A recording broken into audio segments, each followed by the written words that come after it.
Rob Hatter. You are now tuned in to the Chop Shop. I'm Retro. Let's get it. We in the Chop Shop. We live in the Chop Shop. We talking sports talk. We live in the Chop Shop. We in the Chop Shop. I'm talking sports talk. So turn your dials up. It's live in the Chop Shop. We in the Chop Shop. We live in the Chop Shop. We talking sports talk. We live in the Chop Shop. We in the Chop Shop. I'm talking sports talk. So turn your dials up. It's live in the Chop Shop. Yeah, it's lit in the Chop Shop. Turn your dials up in the drop top. They ain't based in debate, but they keep it fact straight. Going 30 for 30. Let's do a first take on Facebook Live from 12 to 2.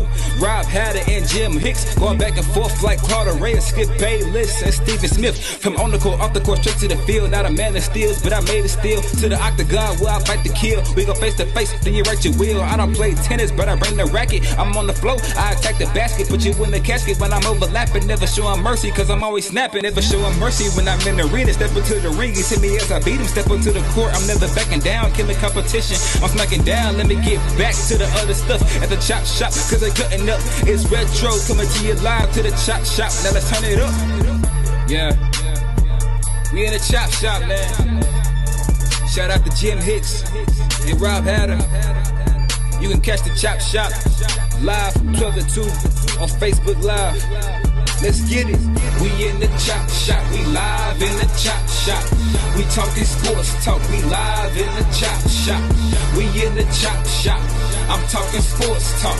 So turn your dials up. It's live in the Chop Shop. We in the Chop Shop. We live in the Chop Shop. We talking sports talk. We live. H-Town, what's up? You know what time it is. It's time for the best 120 minutes of your day. The Chop Shop, the nation's #1 urban sports talk show, and also your midday sports happy hour. Yours truly, Robert Hatter, along with two legends on the line now. I got Jimmy, the cheat sheet Hicks, and Chris, the hater Walker. And I know what he want to say. Before he say it, I'm going to say it. How about them Cowgirls? Before he get it out, how about them Cowgirls? And Chris, some kind of way you're muted. I can't hear you, but I'm turning all up. I'm turning my hips. I'm doing the DAC. I'm turning my hips. Don't do that. Don't do that. Got to do the DAC. Don't do that. You're doing a tour. Oh, no, Jimmy, don't go there. But you know what, Jimmy? It's a great Monday morning. And first of all, I just want to say thank you to Jimmy Hicks, Doug Jones, Sandra Menchaca Hicks, Marjorie Walker, Cheryl Anderson, Jimmy's sister. I mean, hey, let me tell y'all something. I don't know how many years I've been going to the season opener. This had to be the most satisfying one for me personally, and being able to come and cover the event. But, you know, I got a chance to see some kids I've never heard of, I've never seen play, and I'm going to talk about them. I got two new nephews. I took a picture with them there, the Johnsons kids. But Chris, it's a great atmosphere. Let me tell you something. That Yates and that Morton Ranch literally shot the lights out. You know how you used to say, man, he shot the lights out, Jim. Chris, the lights went out in the whole area when Yates and Morton Ranch got on the floor. But I'll let Jimmy add some of that. I just want to give us a little teaser. We got a special guest coming up at about 12:30. We're going to talk to him, a college coach, and got close ties to this city and around Texas. So, Jimmy, Chris, y'all have at it. Man, thanks so much, guys. The season opener high school basketball showcase was this past Saturday at the Campbell Center. And, man, Greater Houston showed up and watched the young players show out. Also, we're going to talk a little bit about the season opener, but you guys can get detailed recap. Is posted in the VIP news on rcsports.com. That's rcsports.com. You go to that website and you log into the VIP news. Not only do you get the detailed recaps today, but you also can get box scores of every single game are posted in the VIP news today.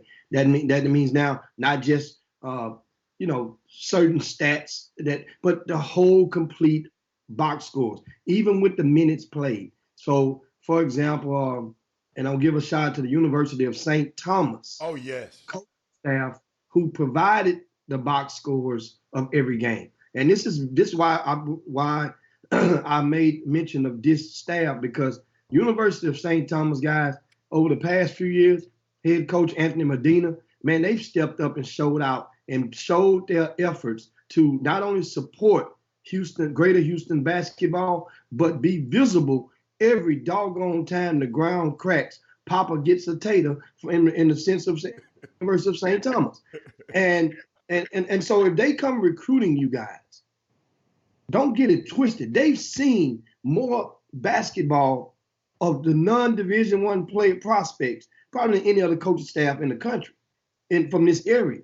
So those stats, my point is, are accumulating, were tabbed by adults. They were college coaches. So I'm going to go on the ledge and say, guess what? They're probably 99%, 100% accurate, because it was a spotter and a stat person that was doing that. So now sometimes you see box scores at the amateur level or at the sub-college level, and they get stuff don't add up. Like, for example, I've seen situations where teams might have 45 field goals and only 3 assists. That stuff just don't add up on a box score, So shout out to them. Shout out to Aldine ISD, the athletic director, Dre Thompson, his staff. Shout out to Rick Godfrey. I know he probably somewhere sitting there with warm water and honey on his stove. He talked for 12 hours straight. Oh my goodness. Keep going. Yeah. And also shout out to those fans. Unbelievable. They were in support. And it's one of those things where it's kind of like one contingent of fans became infamous and popularized around the state of Texas. Those were some of the mothers of the players from a grassroots program called Coos Elite, right? So they became the Coos moms. Okay. So COOZ. So those Coos moms had become popular around the state of Texas. Well, guess what? Those kids from those Coos teams are 12th graders. Most of them from those moms identified with. So that means now this is their last lap around the track, per se, of dealing with their own kids. But I noticed a new group that's becoming popular. You got a new? And it shocked me, but it took me by storm. I said, wait a minute, what the hell is going on over here? And this group, you guys will see anytime Hightower High School is playing. Let me tell you something. Bryce Griggs, they must have a family reunion every time he plays. I'm talking about. You talking about Hatter? You talking about Hatter? I'm pleading the fifth. I'm pleading the fifth on this one. Watch this. You know what? My mind always goes outside the rim, the normal box, because I'm wondering how the hell all those people get those prime seats and be able to sit together like that. They must have paid some people to move the hell out the way. Correct. Or they must have, I don't know how they got the prime seats for I think a 5 o'clock scheduled game. You know what they did? They did what they do on Southwest. You know when you walk by and it's supposed to be open seating and somebody put their bag there, they put a bunch of bags there so you couldn't sit. Chris, let me tell you don't understand how those people making noise. I'm talking about cousins, next door neighbors. The second cousin, third cousin. I mean, all and they just rooting and tooting, and I'm like, oh my God. I believe it's about 300 strong, Chris. Chris, it's about 300 of them. Yes, sir. Chris. It's real, Chris. At Hightower? Chris, let me tell you something. See, what Jimmy, what you felt to say is Hightower, they got parents that support their kids, but in Griggs' case, you got Lake Jackson, Brazosport, those people be traveling, coming here to see this kid play. So he got a region that follows him. So it's a unique situation. I'm just glad to be around them. Some great people. They had me laughing talking about Jimmy. Jimmy, you better not say nothing bad about my baby on the show tomorrow. So it was a great time. I had a great time yesterday. And speaking of that game, of course, Bryce Griggs was the attraction. He's a sophomore from Hightower High School. This young man. So a lot of people had heard about him. A lot of people had not had the opportunity to watch him play. So this is one of the benefits of a season opener, because it's a collection of 16 total teams that are playing at the same location, on the same court. And you get a chance to watch and put faces, names with their game. And the fans are the jury. And the juries in these type of events are harsh. No leniency. If you don't come and show out, trust me, the jury is going to go and leave and let somebody else know, man, I saw that kid play now. But in this situation, most of the stars shine. Yeah. The vast majority. And this is rare. You know how hard for that to happen? The majority of the stars on every single team pretty much shine.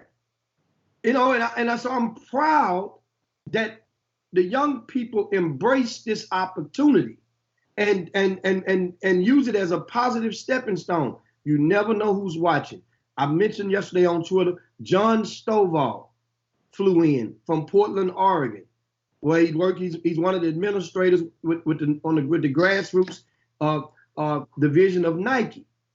Also, he contributes, and he's a long-time contributor with ESPN with their Recruiting Nation division. That's the division that does the rankings along with Paul Biancardi. So John Stovall sit there and watch every single game. Sure did.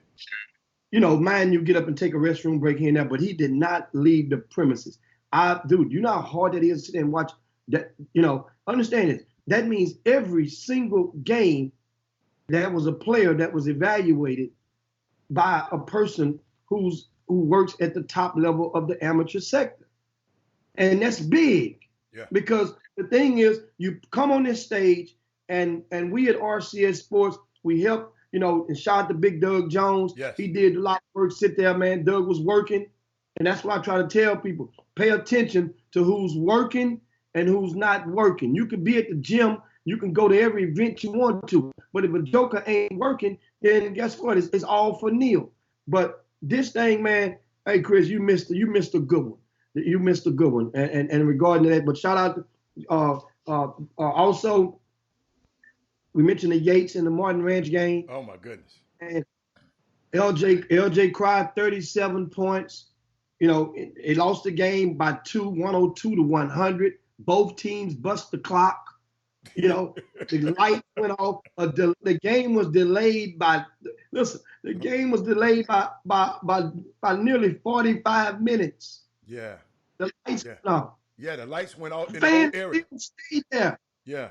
Fans still stayed there. Yeah. They paid their $5. They was gonna get their $5 worth, Jimmy. Dude, hey, the concession stand. They had to open. No, they normally have one concession stand open during this event for years at the Campbell Center. Mm-hmm. The lines were down the corridor. They had to open up concession stand on the other side. They sold out of turkey necks. They rolled out more turkey necks than the turkey leg hut at the Campbell Center. It was just turkey necks or turkey legs? Turkey leg. Oh, okay. They were little kids walking around there like Bam Bam on the Flintstones, them big old things there. It was just a great day. The weather was great. The atmosphere was great. I don't think there were any fights. Were they, Helen? I don't think. Marjorie Walker. Hey, shout out to Miss Marjorie and her staff. They ain't having no fights, man. Let me tell you something. What those folks came in there to watch. It was a first-class event, and guess what? We had some first-class fans that came in that building this weekend. They wanted to watch. I had several people come, Jimmy, that have never seen Bryce play, right? And a guy told me, one of the guys, he from this basketball, well, I can tell you, Casey Williams, who runs the Pro-Am, he'd never seen Bryce play.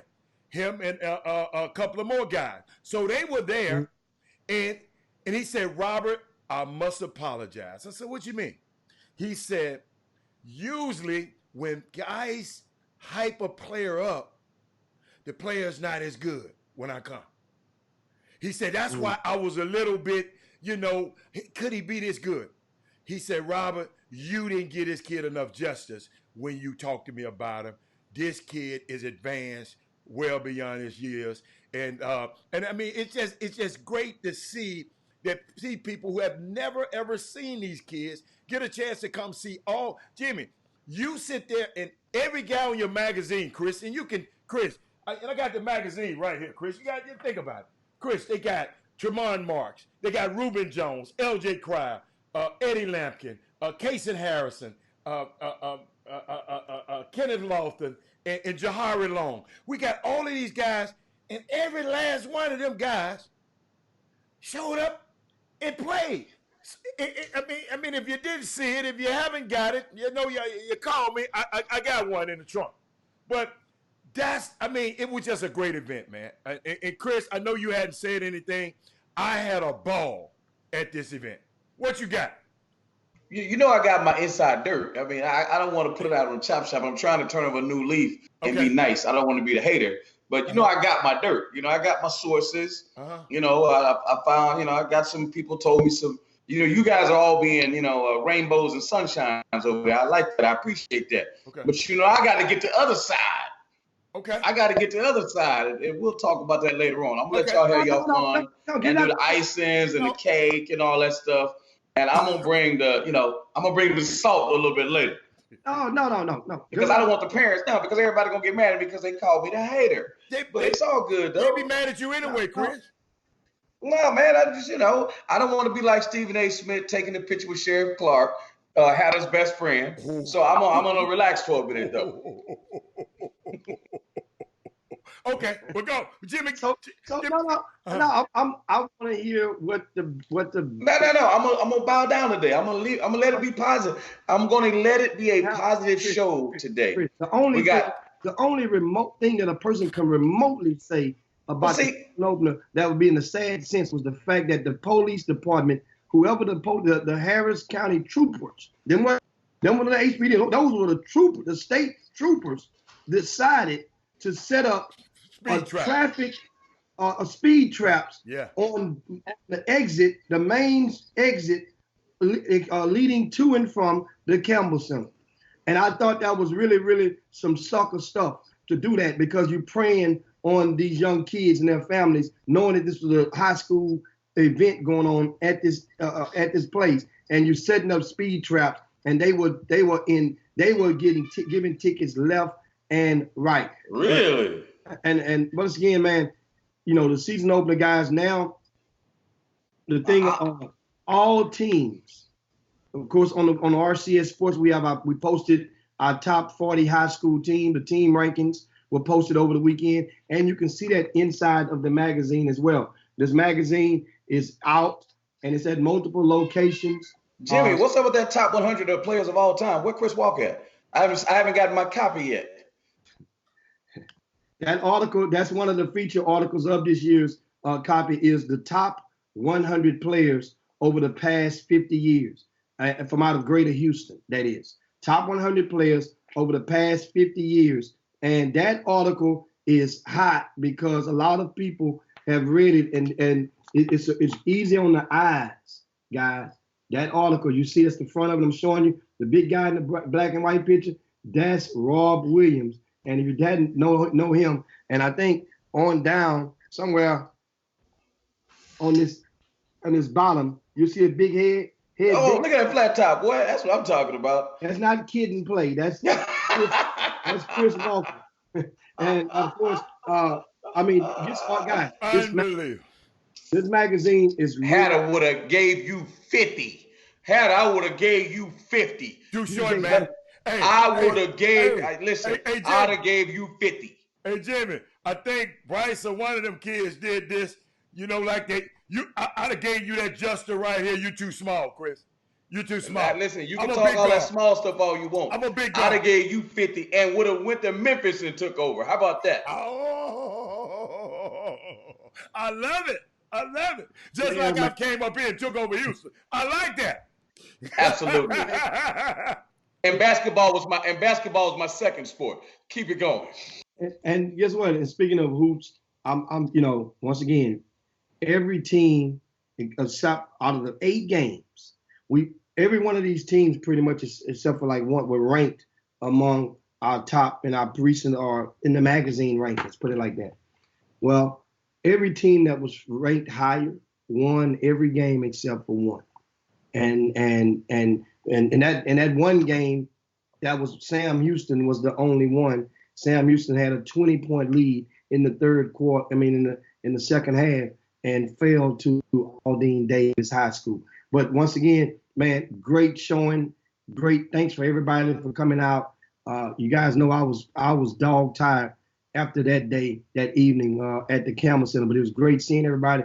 Hospitality room was on point, and all eyes now focus on the Hoops Giving Classic. Is our next event. That's Wednesday, November the 27th. The Hoops Giving Classic will be held at Houston Christian High School. There are no advance tickets for that event. It's general admission only. Now, mind you, that venue does not have anywhere near the capacity of the seating as the Campbell Center. Campbell Center seats are right at 8,000 people. That venue, what you guys, those of you who saw footage or attended, that's almost an 8,000 seat arena. And I'm not mistaken, it may be the largest high school basketball arena. How big is that joint in Katy? Katy is about Katy only seats about half the size of the Campbell Center seating. Because the season opener actually was at the Murrell Center when they first opened it up. That's when the Harrison twins were were sophomores that year. So, but I think over 4,500 people attended the season opener on Saturday. So we got to give you guys a shout out for that. Now, meanwhile, speaking of basketball, we've been joined by head coach of IUPUI, and this team, this most recent game was on this past Wednesday. What's up, frat brother? What's up, frat brother? Killside, what's up? And happy Founders Day, baby. How you doing? Yesterday, Rue. Chris, I can't see your head, man. Huh? You can't see my head? Can't see your head, man. Oh man, hold on. Can you see me, Heather? Yeah, I can see you. It's just Chris. Your head just too big. That's what he's trying to say. So hey man, I hear that all the time, bro. I hear that all the time. Chris, you know I ain't seen that. Byron Rim is joining us right now. He's the head coach of IUPUI and technically has an interim tag on it, but we are going to aggressively push for the removal of that tag before this season is over with, it's completed, and especially it starts this past Wednesday, as I was mentioning. You guys went on the road and faced South Florida and beat South Florida by double digits, despite being picked by the books to lose by double digits. I think it was 16 points one way and 17 was the other way. And that win, what has that done for the program at IUPUI just in the past week? Well, it gave us a lot of confidence. Our guys know that, a lot of times you hear about that moral victory stuff, but now they know that stuff that we're saying is pretty much legit. They listen to us a lot more. They're inspired now. They're excited about playing these games now. Now they know that we can win these games, and that old thing. And now they got a lot of new friends now. So I tell them all the time, hey man, don't drink the Kool-Aid, man. You're gonna get a lot of new friends. Trust.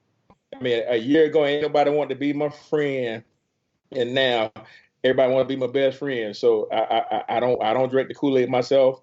You stick with the people who stuck with you. You 3 guys stuck with me from thick and thin. They talk about them old TSU PV games and stuff like that. So you guys been sticking with me from day one. Hey man, just when y'all go off to warm ups the next game, just play that Drake song, "No New Friends." No new friends. There it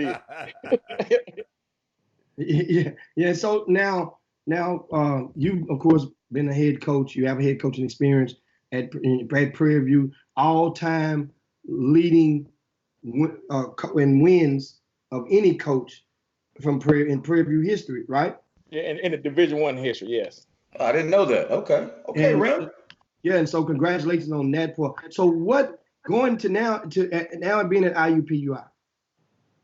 What are some of the things that you did at Prairie View to help you prepare you for this moment? Well, you know what? It's kind of funny you asked that, because we got a lot of little situations that happen, and people over here be like, "Oh my God, this is what happened. This is what happened." I'm like, guys get into a little scuffle in practice and stuff like that. I say, "Hey man, that is nothing. Yeah, we see that every day. Saying let's keep it moving. All right, let's get it out the way. Let's keep it in the gym. Let's keep it moving. Let's get ready and work hard in practice and stuff like that." But there's always little stuff. When we talk about, guaranteed games where they're like, hey, we got to get $200,000 here. And I start laughing, $200,000, and PB had to get $700,000, you know what I'm saying? Mississippi Valley got to get $1 million, so that's a little different from over here. We got a little, situations over here in our conference where that we can only get so many games here, and we got to get so many games at home and stuff like that. And it wasn't like that in the SWAC. It was a free for all trying to get that money in the SWAC and stuff. So, that's because Rim, that's because you went from HBCU to PWI. See, he like the Jeffersons. We're gonna call him Sherman Hemsley, Jimmy. hey, we got the same hairline, so you might as well. So how much did you get from South Florida game? Oh, I don't know. That was done by the last staff and stuff like that. So we got a little penny though. We got a little pretty penny, and I think it's part of a tournament also. So. Oh, that was part of a tournament? Yeah. So how does it work now? How these tournaments work out is that you do certain things here, and then it's predetermined that we're going to go play Omaha, stuff like that, and then the bigger dogs they go off the Cayman Islands. So Ram, let me get this right, because I remember being in those. They call them MTEs. So it's funny how you guys, they get extra games to play. Yeah. But even if you beat them, you don't advance to play in the Cayman Islands. Exactly. Really? No, they could have won. So think about it. All the top teams, not the best team, because obviously South Florida got beat. They could all get beat. And they will all go to the Cayman Islands, and the quote unquote bye teams or money games don't get to go. Yeah.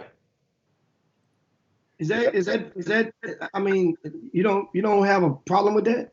Well, I mean, I would let it go to Cayman Islands, but hey, it is what it is, and and now we're going to play teams. We're going to go play Loyola, Maryland, and Loyola, Chicago, and Omaha, and maybe even Southern University. So, we just got to move on to the next game. We can't worry about stuff that's out of our control, and that's how it is before we knew we even took the game. So, hey Rim, tell people. Obviously, we have a lot of talk on this show about HBCUs, and we got to put you on the frying pan a little bit.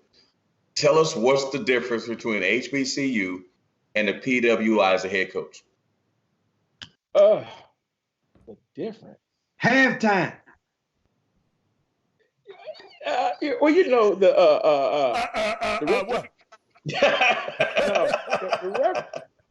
I can say this: the referees do talk to you a little better over here. Oh wow, are you serious? Oh yeah. I mean, I've had times in the SWAC where that a referee has told me, "Hey man, shut the H up and go get your guaranteed money." No, they don't. Oh yes, they have. Yeah, I played Baylor a couple of times, and the referees told me that. And so they do talk to you a little better out here. What? Yeah. Yeah, I know. Okay. Thank God I'm not a coach. Hey, trust me.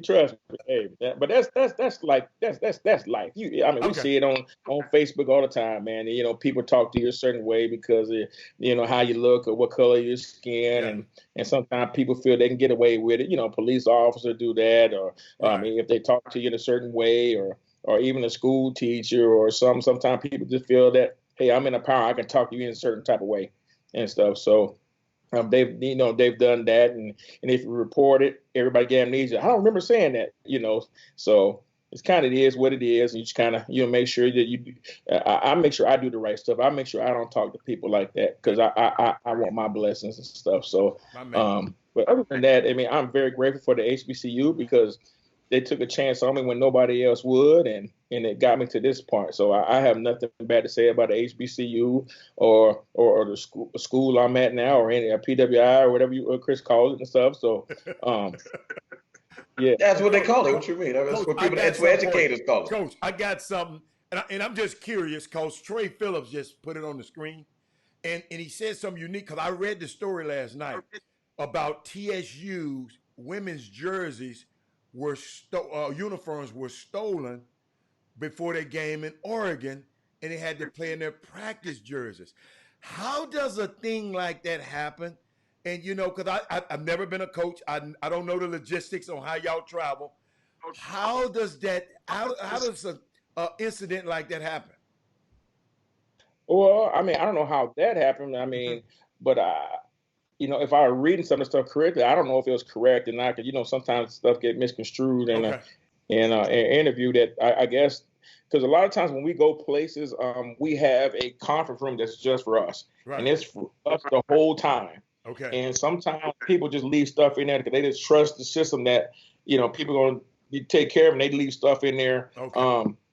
And that's kind of, I mean, I don't know if we've done that here because we got some pretty good managers, Okay. but I don't know what. I heard that they left stuff in the conference room, and somebody just came in and walked in and walked out with stuff. Okay. We'll go somewhere and leave. I mean, we'll leave like a bunch of Gatorades and all that stuff in there, and we'll leave our scouting equipment, projector and all that stuff in there because it's supposed to be ours for 3 days while we're here and stuff. So I think that's what happened. They left the stuff in there and somebody got it, but now I want to make sure that we don't do that now. So, but we travel with 2 sets. That's a little different. We got a red set and a black set. We're prepared for every situation. Guys travel with 3 or 4 pairs of shoes and stuff like that. So we're kind of prepared for that situation. Rim, I got a question for you. So I took over as an interim coach at Texas Tech in the most inopportune time. Usually you get a chance to take over in April. When you get a job, you get a chance to recruit, you get a chance to quote unquote run some dudes off that are probably not your kind of dudes, that were your boss's kind of dudes. And people get used to you being the boss. You got the job right around the same time, maybe a little bit earlier than I got it. And what did the AD say to you when he gave you the job? And what is your responsibility moving forward in order to keep the job? Well, I mean, I've been in every situation. I've been where AD tell you, hey, you got to win 17 games, and my last few years at Prairie View, they told me I need to win 15, and then I win 16, and then they say, hey, now you got to win 17. So my last 3 years is 1-year contract, and the writing was on the wall that hey, they wanted to get rid of me. I said because every time I win one game over, they move it up the next year. So. But over here, Dr. Perry just said pretty much, let's make sure, because the guys went through a lot, because Jason was a great guy. I mean, I could see if he was like, somebody nobody liked and everybody was just happy that he was gone. Kids were in tears. Coaches was in tears. They loved him to death. I mean, he gave me a shot when a lot of people wouldn't. Everybody loved him here. They loved him in the community. I mean, he's one of the best high school basketball players ever come out of Indianapolis and stuff. So, his jersey retired at Arizona. People loved him. And so, guys were hurt a little bit. So our main thing, the AD said, hey, let's make sure these guys stay in school. Let's make sure they keep it together, keep the team together, and make sure they compete. All right. And let's make sure they do the right stuff on and off the floor. I mean, that's simple command sometimes, but sometimes, depending on what you got in your program, it's hard. Some kids can do what they want to do regardless, But I mean, so far so good. Everything's been going good. We got a great academic staff. Max does a good job. Make sure these kids, turn stuff in, make sure they get to study hall on time, make sure the guys are in class. So they're doing a really good job, and they're already academic kids anyway. I mean, you can't be a slouch and get into school here. So the guys been doing what they're supposed to do. On the floor, we're competing. I know in the beginning it looked kind of rough. I said, but I mean, Bradley and Butler, there's some dogs now. They played pretty well against us, and our guys are kind of in shell shock a little bit, playing our first game in Indianapolis, which is our host city, where we're located at. And it was like an in-city rivalry and stuff, kind of like the TSU PV type game, and it was kind of rough at first. But, they stuck together, and they're listening and stuff. We made some lineup changes, and it seems like we've been rolling ever since. Actually, today we got announced that, two of our kids got awards.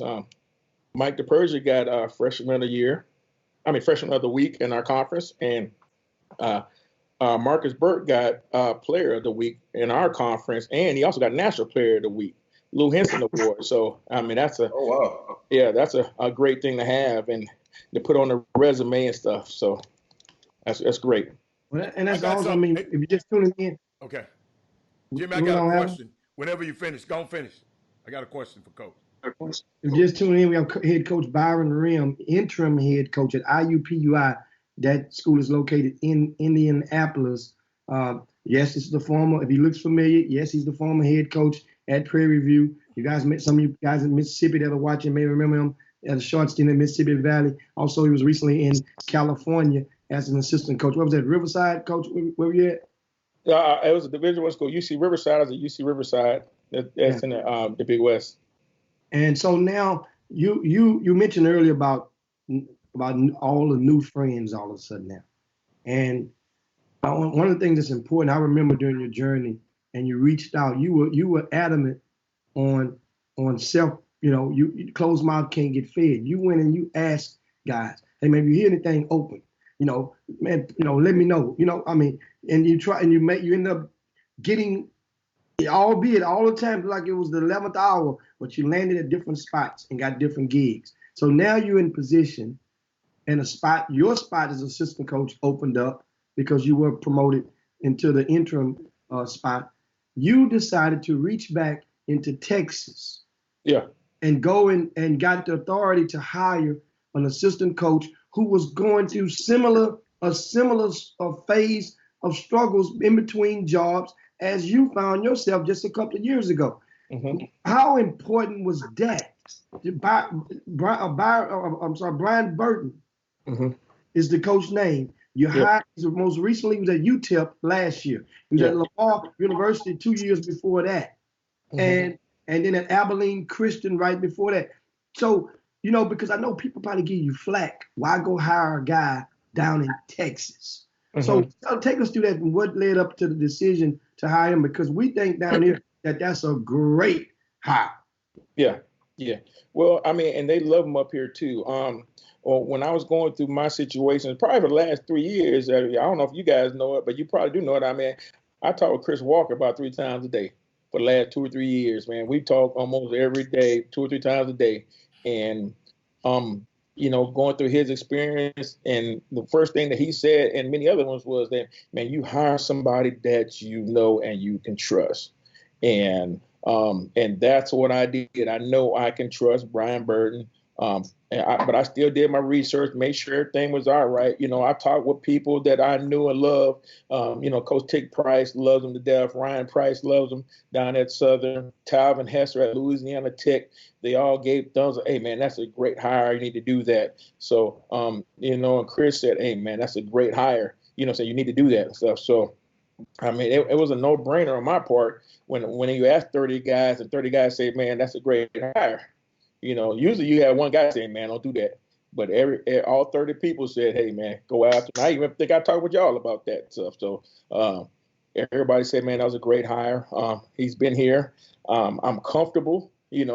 I could turn my back. I ain't got to worry about anything. I mean, hell, he even has the keys to my house just in case something happened, man. He can go there and get me in my own house. So, man, be careful, man. You got the interim tag. Don't let him do that now.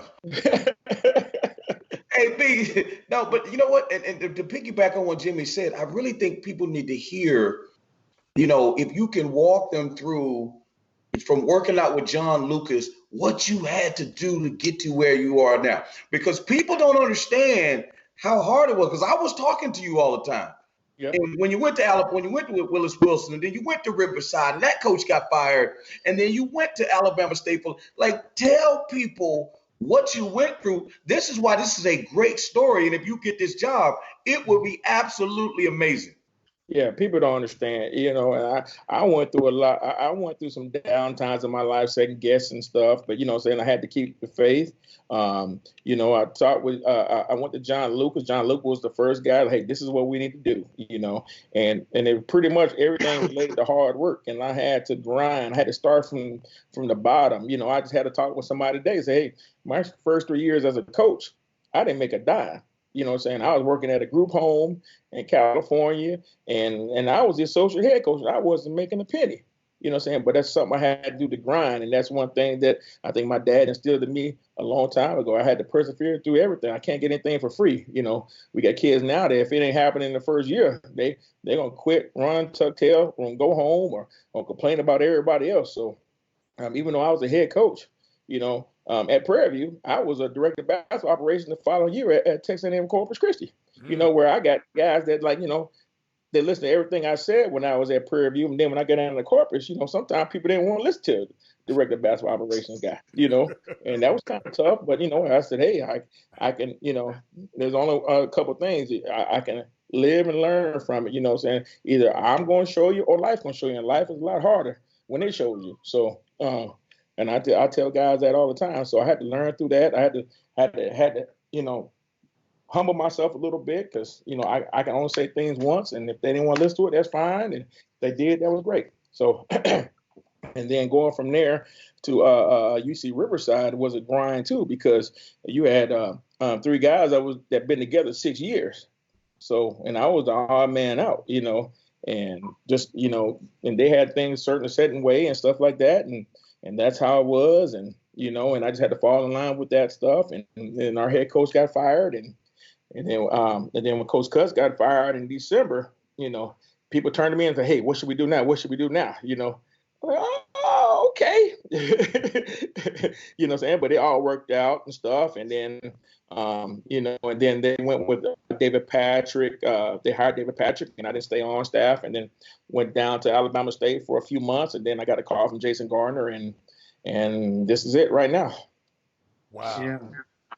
What you got, Adam? And Coach, I'm just looking. Coach, y'all went 2-0 last week. Tell me about some of your staff, other than Brian, and your players, and what type of culture you are implementing up there. I want people to know that. We just had a coaches meeting. We have a coaches meeting about 2 hours before every practice. Okay. And one thing I can say that these last 2 years that I've been here, these are some of the smartest basketball players that I've been around. That don't mean they were the best basketball players, but these jokers are smart. We can put some stuff in today, and they will remember it. I only had a couple guys like that when I was at Prairie View. Montreal Scott, I don't know if you remember him or not.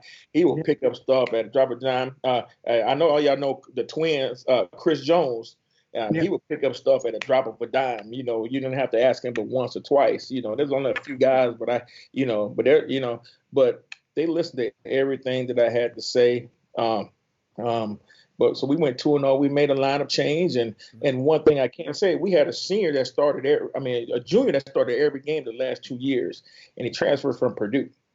And I just said, hey, we run a lot better stuff with our freshmen. We had a little freshman that came in, and he took it over.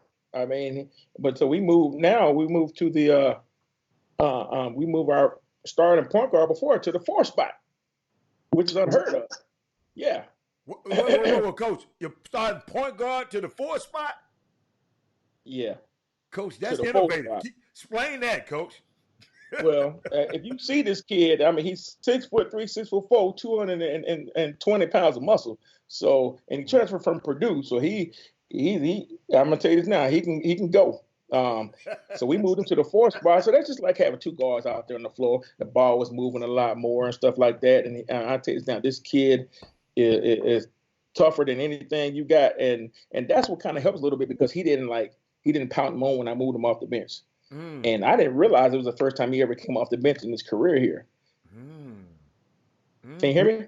Yeah, we hear you good. Yeah, and that's normally the tone for a lot of kids.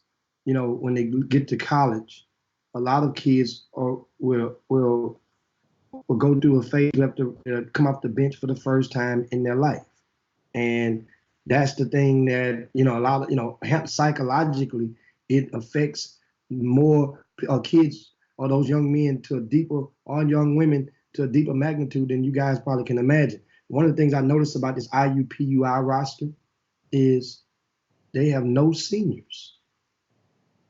Everybody comes back. And so we have Coach Byron Rim live on the air with us, guys. And he just froze up a little bit. He'll get back with us. His internet just froze up a little bit. He'll get back with us.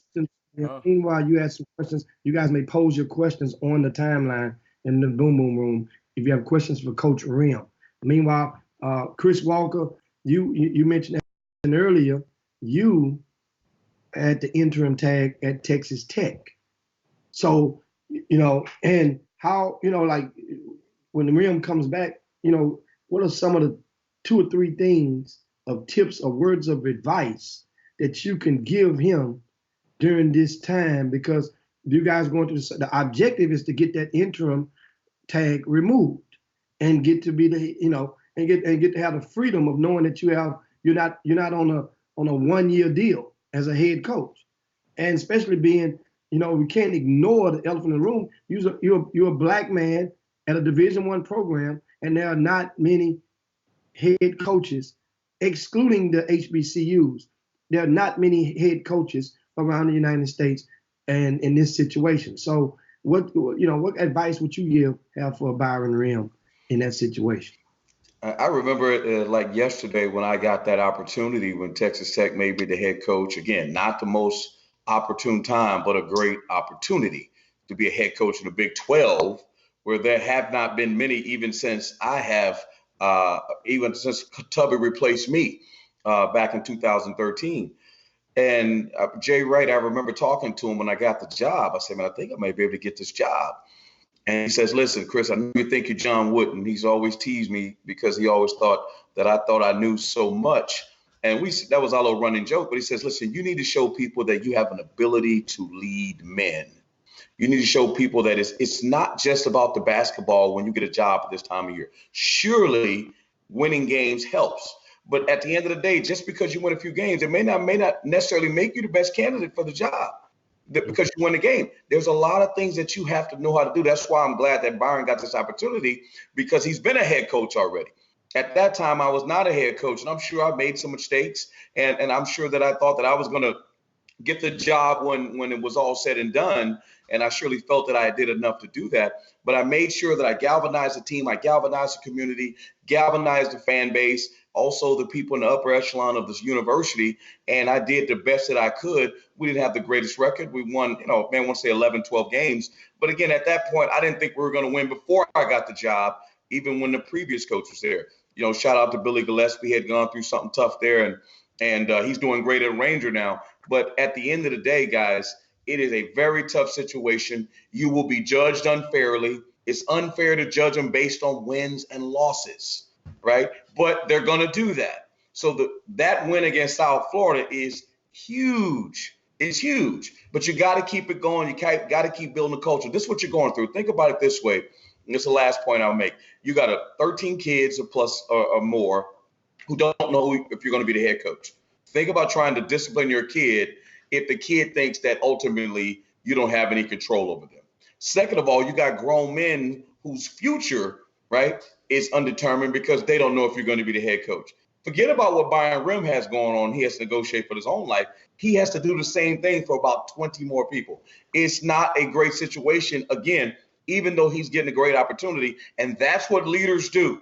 That's what I'm saying. It's not about coaching.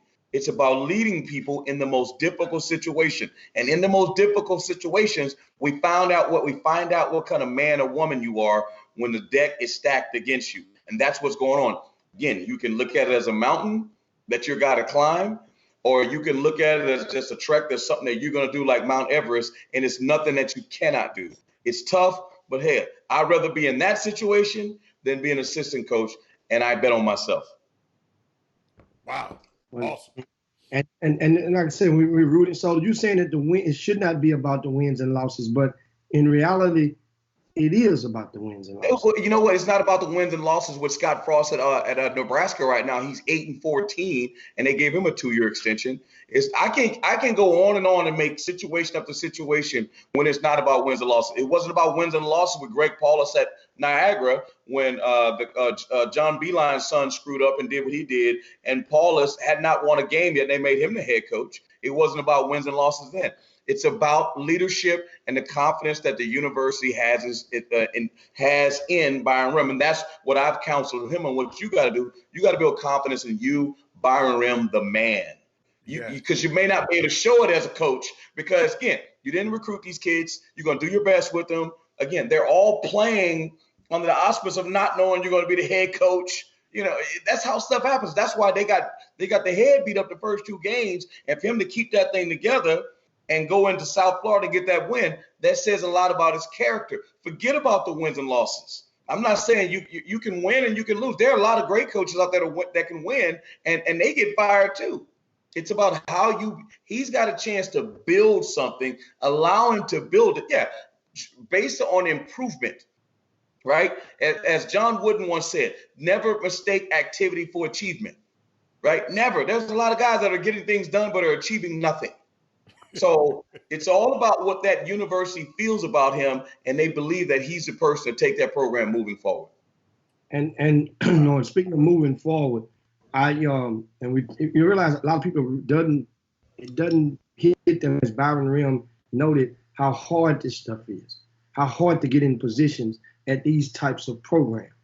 And mind you, for them they had a black head coach in place with Jason Gardner. And he has to resign, and you replace him, even if being interim right at this time, with another black man, and that's Byron Rim. Mm-hmm. So one of the things that are being overlooked about this that means somebody made a decision to do so, and that person, of course, in this situation is none other than Roderick Perry. Rod Perry is the athletic director at IUPUI. Mm-hmm. Roderick Perry is a black man. One of the very few. We talking about black head coaches. The percentage shrinks even further. Chris, how many black? Are you serious? Don't even ask that question. How many fingers and toes you? How many fingers you got? How many hands you got? It's ridiculous. It's absolutely ridiculous, which is why there's not again, I don't want to make this strictly about race, but it is about race. At the end of the day, I'm happy that when an African-American has a chance to do that. Same way Damon Evans hired Mike Loxley, my boy, the football coach at Maryland. And again, you have to understand, I'm not saying that Dr. Perry was forced to do anything or he had to do it. He picked the best guy in that situation that had the opportunity. Same thing, it doesn't happen always. It happened with my guy, Cal, right? Mike Williams was an African-American AD that took a chance on the guy. And that's what it takes. But here's my thing, Jimmy. Why is it when an African-American AD hires a black coach, he's taking a chance? He's not taking a chance. Hire the best guy in that situation that has the best chance. But at some point, man, Hatter will be a firm believer in this. We got to help each other sometimes. That's the way it works. Byron Rim, and I'm not ashamed to say that. Byron Rim is back on the air. What's up, babe? Yeah, sorry about that, man. I had to use some of Hicks' birthday money, man, to get the thing back up, man. Rim, you use some of that money that he made from that season opener. He got a whole wad of cash in his hand. Trust me. Man, he had a big overhead. They nicknamed Fat Pockets today. They nicknamed Fat Pockets. He had a whole lot of overhead, man. Go on about your business, Chris. To whom much is given, much is required. Absolutely. Hey, you know what I tell Chris? Guess what? That means not standard should have had a booth out in a corridor. Ooh, that's a good one. That's what should have happened. Your company, your Clodia, Now, speaking of, we have. Hey, don't put me on Front Street. This ain't about me. This is about Coach Rim, man. Come on, man. Let's talk about Coach. Now, Coach Rim, we noticed before you briefly had went away, is that your roster has no seniors on it? No, we got one. Grad transfer from Colorado State. So everybody back next year. So that means virtually everybody comes back. Yes. So this is important. This is important in regard to being named the head coach of this program, this group, because promoting them, and you get you get an extra lap around the track with them. Yeah. And plus get a good summer with them too. And I mean, a lot of stuff that we're putting in right now, stuff that we should have put in June and July, like everything else. But, like I say, everything happens for a purpose. God has a plan for me. And, and I think that it's happening right now because of, it's in his plan. So, hey, Coach, you got a player that scored 30 points, 20 rebounds, and 7 blocks this weekend. Oh, talking about a kid that we signed? Yeah, a kid that you're gonna sign, that you signed. Yeah, he signed. He can talk about it. Yeah, I can talk about it. Who is this kid? Yeah, he signed with us. David Hall out of Texas. 6'7", Sulphur Springs. I think he's gonna be really good for us and stuff. So we're excited about it. He had 30. Well, I think he had 31 points, 17 rebounds, and 7 blocks. Wow. And that young man played in the Christmas crossover last year during the holidays in Houston with the Sulphur Springs team. They beat Sam Houston in the opening game. And one of the things, like I said, that already your Texas ties, your down south ties are paying off with the recruiting efforts. And so that's the thing so moving forward I look on your schedule. Your next home game is on Monday. Yeah. Right? Mm-hmm. From the day. Yeah. On that Wednesday, you guys have another home game that should create quite a buzz in the state of Indiana or in the city of Indianapolis, because you guys host who on the following Wednesday? Evansville.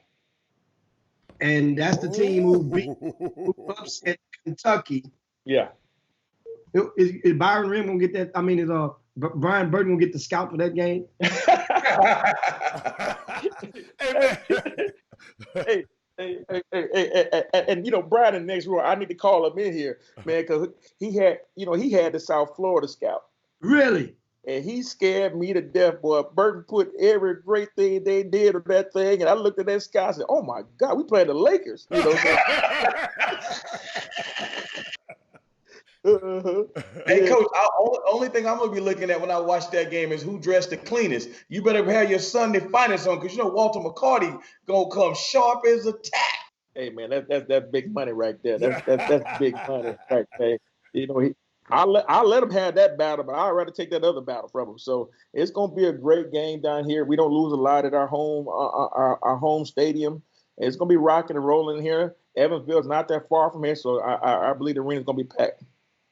Well, that's going to be a good thing, and of course, W's. So you mentioned earlier, you say the athletic director. We gave a shout out to him to Rod Perry earlier before you came back and joined us, and but he did not put any stipulations on how many games that's required for you to win this year, right? Yes. And so, but you personally, going into the season, what did the conference coaches at the media day, what did they have project you guys to finish in play? 9th out of 10th. Wow. Yeah. So what did they finish last year? We finished, it's a weird situation, kind of like everywhere in college basketball. We finished with like a 4 or 5 way tie in like 4th place. And like all over the country, it's like a big tie for like 4th place. But how, the wins and losses of other schools, we ended up being 8th in the conference tournament, but it was like a 4 or 5 way tie for like 4th place. And so that means now they pick you to come in 8th this season. 9th. I mean, 9th this season. Yeah. That means So you don't take it as a disrespect to you, your coaching abilities? No, because I mean, some of these guys don't know me. Mike Davis know me, and everybody else they don't know me. And plus, we lost. You got to think about it. We lost the defensive player of the year. We lost the second team all conference kid that transferred to Western Kentucky, and he's doing a great job over there. The defensive player of the year was a 6'6" guard that played 1 through the 4 for us, and he's actually playing for. He got drafted, and he's with the Mad Ants right now in the D League. You lose your head coach, you know. I mean, that's a lot to, you know, a lot of kids can't handle that type of situation and stuff. But I like I said, I've been through before. I know how to handle these kids. I know when they need to be hugged. I know when they need to be popped. I know when they need to be yelled at and when smiled at. So, you know, I've been around a long time, so I kind of know the situations, and I know that a lot of people are against them. But you got to think about it too. I mean, you know, a lot of coaches don't know me. I know Coach Horn knows me over there in Northern Kentucky. I know Coach Davis knows me over there in Texas, but all the other coaches, they don't know me. And people don't realize that the referees don't know me. You know, a couple of them do, but they don't know me. And sometimes you don't get benefit of calls when you're the new guy. You know, when you're the new guy in the league, you don't get the benefit of a lot of calls and stuff. And people, it's just how life is and stuff. So. And a lot of coaches know that. So yeah, they're gonna put us down. I kind of figured that they're gonna put us down, and that's even more better, more firepower. We can only handle what we can handle, and control what we can control. And so Rim, hold on, Jimmy. So Rim, Mike Davis is in your league? Yes, sir. Lil Twan gonna get y'all about 40, man. Nah. Because you know Mike gonna let Twan shoot it every time he touch it. You already know that. Because he used to beat up Mike, didn't he? Huh? You know what? I mean, I love those guys. I love Lil Twan. All of us know Twan, so he was little Pee-wee. So right. It's hard not to root for him. But you know, we're gonna have. You know, he was my scout last year when we played him. You know, I made sure that. So we did a good job on him and stuff. But like I said before, he's a heck of a player, and we're not gonna sit down and just concentrate all on Twan. You know, bless you. Thank you, sir. Bless you. But other than that, you know what I'm saying, we still got, you know, almost 20-something more games before we even think about Mike Davis and them. Hey, I see something else. Someone else said T. Harvey is in your league. T. Harvey's team is in your league. Man. Y'all. I mean, that's a rematch. Chicago, yep. You guys coached against each other at TSU and Prairie View, respectively, when you were head coaches. And that's you Byron Rim and Tony Harvey. That's ironic that 3 former head coaches from the SWAC within the past 10 years are now reunited in the same conference up in the Midwest. I mean, what does that say? Yeah, man. I'll tell you what. I know a lot of people want to talk bad about the SWAC, but I'll tell you this now. I mean, you can get some great coaching down there. I think Byron Smith doing a good job down there, man. And you got some guys, Lou Jack, doing some good things down that way, man.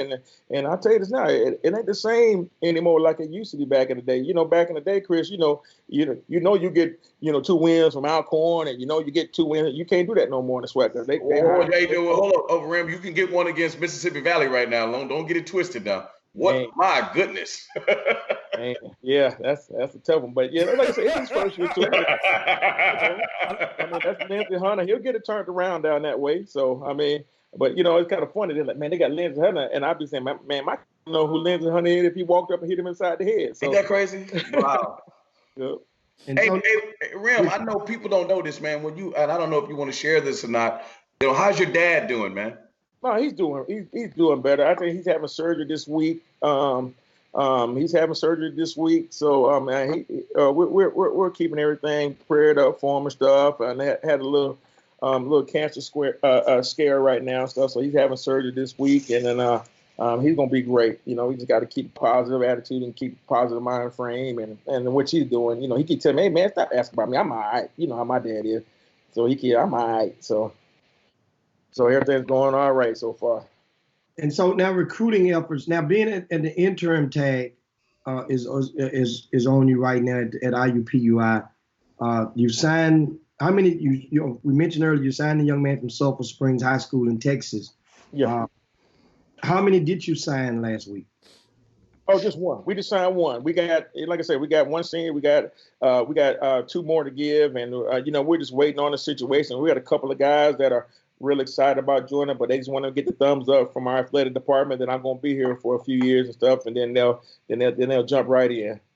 So you're not going to wait on like a lot of coaches we noticed that are waiting to the spring for transfers possibly. Is that part of your recruiting? Well, I mean, you can't bank on that because you never know. I mean, you can get a kid that you think is going to transfer to your school, and at the last minute, the coach be like, they tell them, hey, man, we want you to come on back. We love you. We're sorry for everything, and come on back. And then, you never know. I don't put my eggs in the baskets for that, And one thing I tell the guys, we want guys that want to be here, you know what I'm saying? So, I mean, Day wants to be here. And like I said before, everybody's excited all over the athletic department, all over the community. They're excited about Day coming and being part of our program. Hey, Coach, what about Marcus Burke? Have we mentioned him already? Yeah, he's the one that got the Player of the Year, National Player of the Year. Okay, but I want to really piggyback. Tell me about your Connect 4 tournament. Oh yeah, so what we do, because our guys are real competitive. So every road trip, we do a Connect 4. We got about 5 to 6 Connect 4 games. We put them in there. And I got to get this stuff, man. I used to have a championship belt, and the one I had before broke, and I got to get a new one so they can walk around the championship belt while they're in the hotel and stuff. So we had some guys that they're real competitive. I get a little bracket going. Just like a Final Four bracket, and we document all that, and then the kid who wins, he has bragging rights until the next tournament. Oh man, that's nice. So that helps promote unity with the team. Yes. And helps them. And of course, try to do stuff.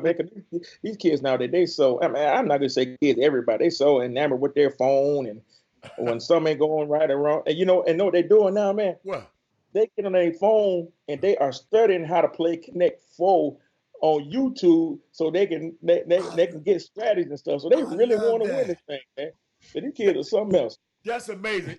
And Byron, in this show we got a unique situation with the Boom Boom Room, the Facebook feed. And Melvin Dews, he asked you a question I want you to ask. How do you recruit, and what are your secrets to recruiting a kid when you have the interim tag on you? Yeah. Well, I tell them, man, I want them to trust me like I trust them. And I'm going to tell you this now, you never hear me say I'm the interim head coach. Right. I am the head coach, and I learned that from Chris Walker. He told me, hey, man, you are the head coach there, man, and you need to start laying stuff down. And, and I tell you, man, when he was the interim at Texas Tech, man, I'll tell you, man, we were walking around that Texas Tech thing. This is what I'm doing. I'm going to move this around. We're going to move this. I'm going to knock down this wall and all this stuff. And you never heard him say that, man. I'm the interim here. And you knew that he was the head coach there when he was at Texas Tech. I'm telling you now, we walked around and he said, I want this wall knocked down. I want this wall painted black. I want this one painted red. And, and he was very confident. Tell him, Rim, I never heard of an interim loss. I never heard of an interim win. I don't know where they get that interim crap from. Yeah. Bottom line is you're the head coach and nobody else is. So that those wins go to your credit, and those losses. That's right. Oh yeah, you're not in. You're right. Great analogy, Chris. Mm-hmm. Yeah. So that's one thing. And when I talk to him, I let him know what the situation is. I'm the head coach, but I said with confidence, I'm going to be here. And I want you guys here with me. I want you to be part of my first class. I bring in here, and we're going to win this conference, and we're going to kick some butt for the next 2 to 4 years. And, of course, Byron Rim, and as live with us on the Chop Shop, you're just tuning in, and he's the current head coach at IUPUI.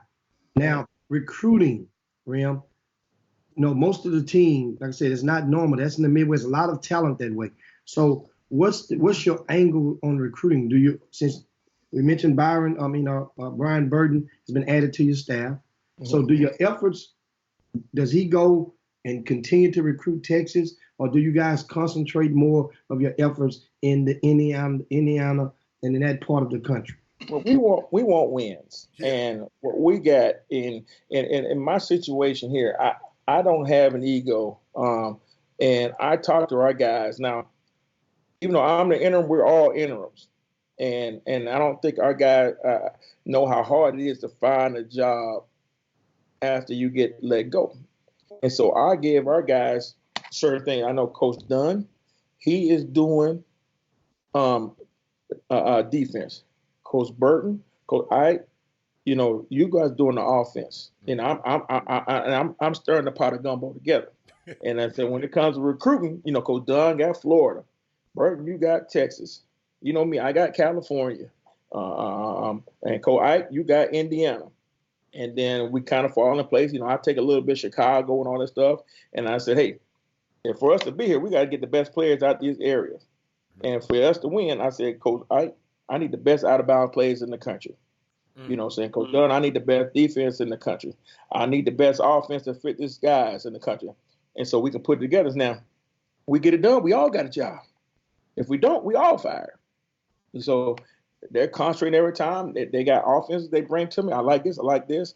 This is what so-and-so did. This is what so-and-so did. This is the defense. And then I put it all together. So I don't think I give everybody responsibility. And, I've been in a lot of places where a lot of head coaches, hey, they want to do it their way or the highway. They rather lose and do it their way. And I said, no, I'm not doing that no more. I sat around and I knew how when people didn't want to answer my calls and stuff like that. So, Rem, I like what you said. I like what you said where you don't have an ego. I'm writing a book right now to 10 superpowers of an authentic leader. And one of those points is about people who empowers talent to fulfill its potential. Mm-hmm. And the one thing that bothers me about a lot of head coaches, and when you guys read my book, it'll come out in February, is that they don't think that they need to keep fulfilling their potential as leaders of people. Yeah. And they don't continue to grow. They think once they've gotten to the mountaintop, there is no more climbing. Yeah. And that's why I appreciate, we talk all the time about, hey, man, you don't know everything. There's a smart man named Ken Blanchard says none of us is as smart as all of us. Yeah. And again, you have to realize that, and take us through this. I'm going to pivot for a second. Yeah. Like, what is it like?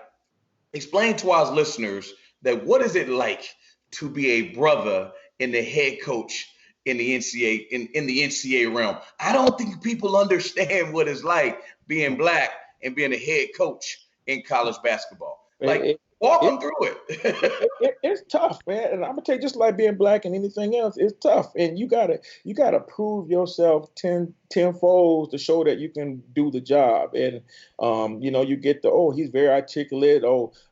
He's a great recruiter and stuff like that. But being a black college coach, you gotta sell people on yourself almost more than anybody else, and a lot of times, the kids, you got to prove that you know what you're doing, and that's one thing that was great about that South Florida thing, because I told them, if you do it like this, we're going to win by like 10, 15, and you could tell, okay, well, but then when we did it, like, all right, coach, we got it. So now it's kind of like, you got to prove yourself time and time again, and I don't know if this is what it is, but sometimes being a African American man, when you coach, especially with like a lot of referees, you got to prove yourself. There's certain things that you can look down the sideline. You got one coach doing backflips, yelling and screaming, and you say something. Hey, what was it? Hey, get in your circle. Get your thing. You be like, hold up, man. You see the guy that here doing backflips? And I say something, and then I'm treating you with respect. You know what I'm saying? So, sometimes you don't want to put that in the race, but a lot of times it is. But I don't let that deter me at all. And I can, like I said before, I only can handle what I can handle. So I don't worry about stuff that's out of my control. And if that's how people feel, that's how they feel. But I'm gonna give IUPUI the best product to put on the floor, and I'm gonna give our guys the best meat I can do. Well, I know who I'm cheering for this year. No doubt. We definitely appreciate you, Coach Rem, man, for being able to come and chop it up with us on the Chop Shop. And I know you guys got to go and head on and practice. That's right. And any last words or last pieces of tidbits for people out there that are probably confused about the recruiting process? I know NCAA rules prevent you from mentioning or talking specifically about any prospect who have not signed a letter of intent. Mm-hmm. Any last advice? But I know there are people out there who have thought that they or think they are a Division I prospect. Yeah. Offers aren't there. They didn't sign in this past. Well, we are in the signing period now. It ends on Wednesday. So what do you have to say about those people? What should they be doing right now? Well, I tell kids all the time the same thing I'm gonna tell my daughter or my nephews. I say, hey man, you want to go where you want it, and you got these people that's going to put their job on the line and they believe in you. You know, I mean, you got a whole year from now. You got somebody that believes you so much that we want to recruit you a year early to come to our school. And I see a lot of times with kids, the parents say, oh, we're not going to go there. We're not going to go there. I was like, hold up. My main thing, my daddy said, man, my main thing is make sure you go to school for free. You know, and if you got somebody offering you a scholarship, you know, you're going to go to school for free. Now, if you got a choice between 10 schools, then yeah, okay, I can understand. But you got one Division I school offering you a scholarship, you know, hey, you better look into that. Now, I mean, I get so many kids that, I mean, I'm not gonna say they're disrespectful, but they really believe that they're gonna go Duke in North Carolina.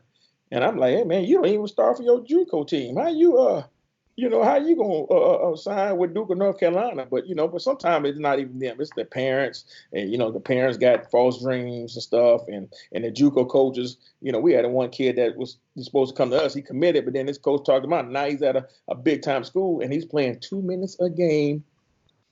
His year, he's playing 2 minutes a game, and now we got all these kids. Now, coach, I should have came with you. What can I do? Hey, man, ain't nothing I can do right now. I can't talk to you.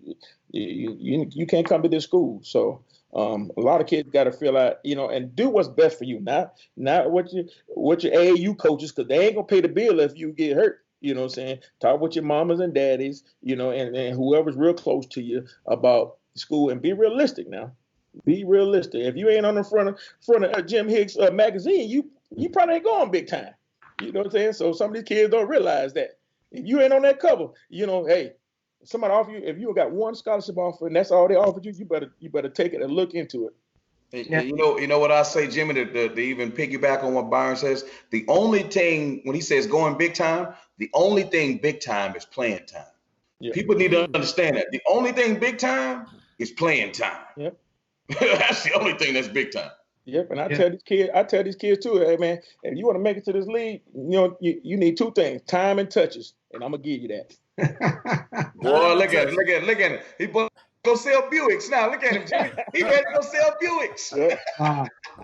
I hear, man. I hear. And I was thinking one last thing that I wanted to ask your thoughts on, and that is, Coach Rim, what's your thoughts on the national letter of intent?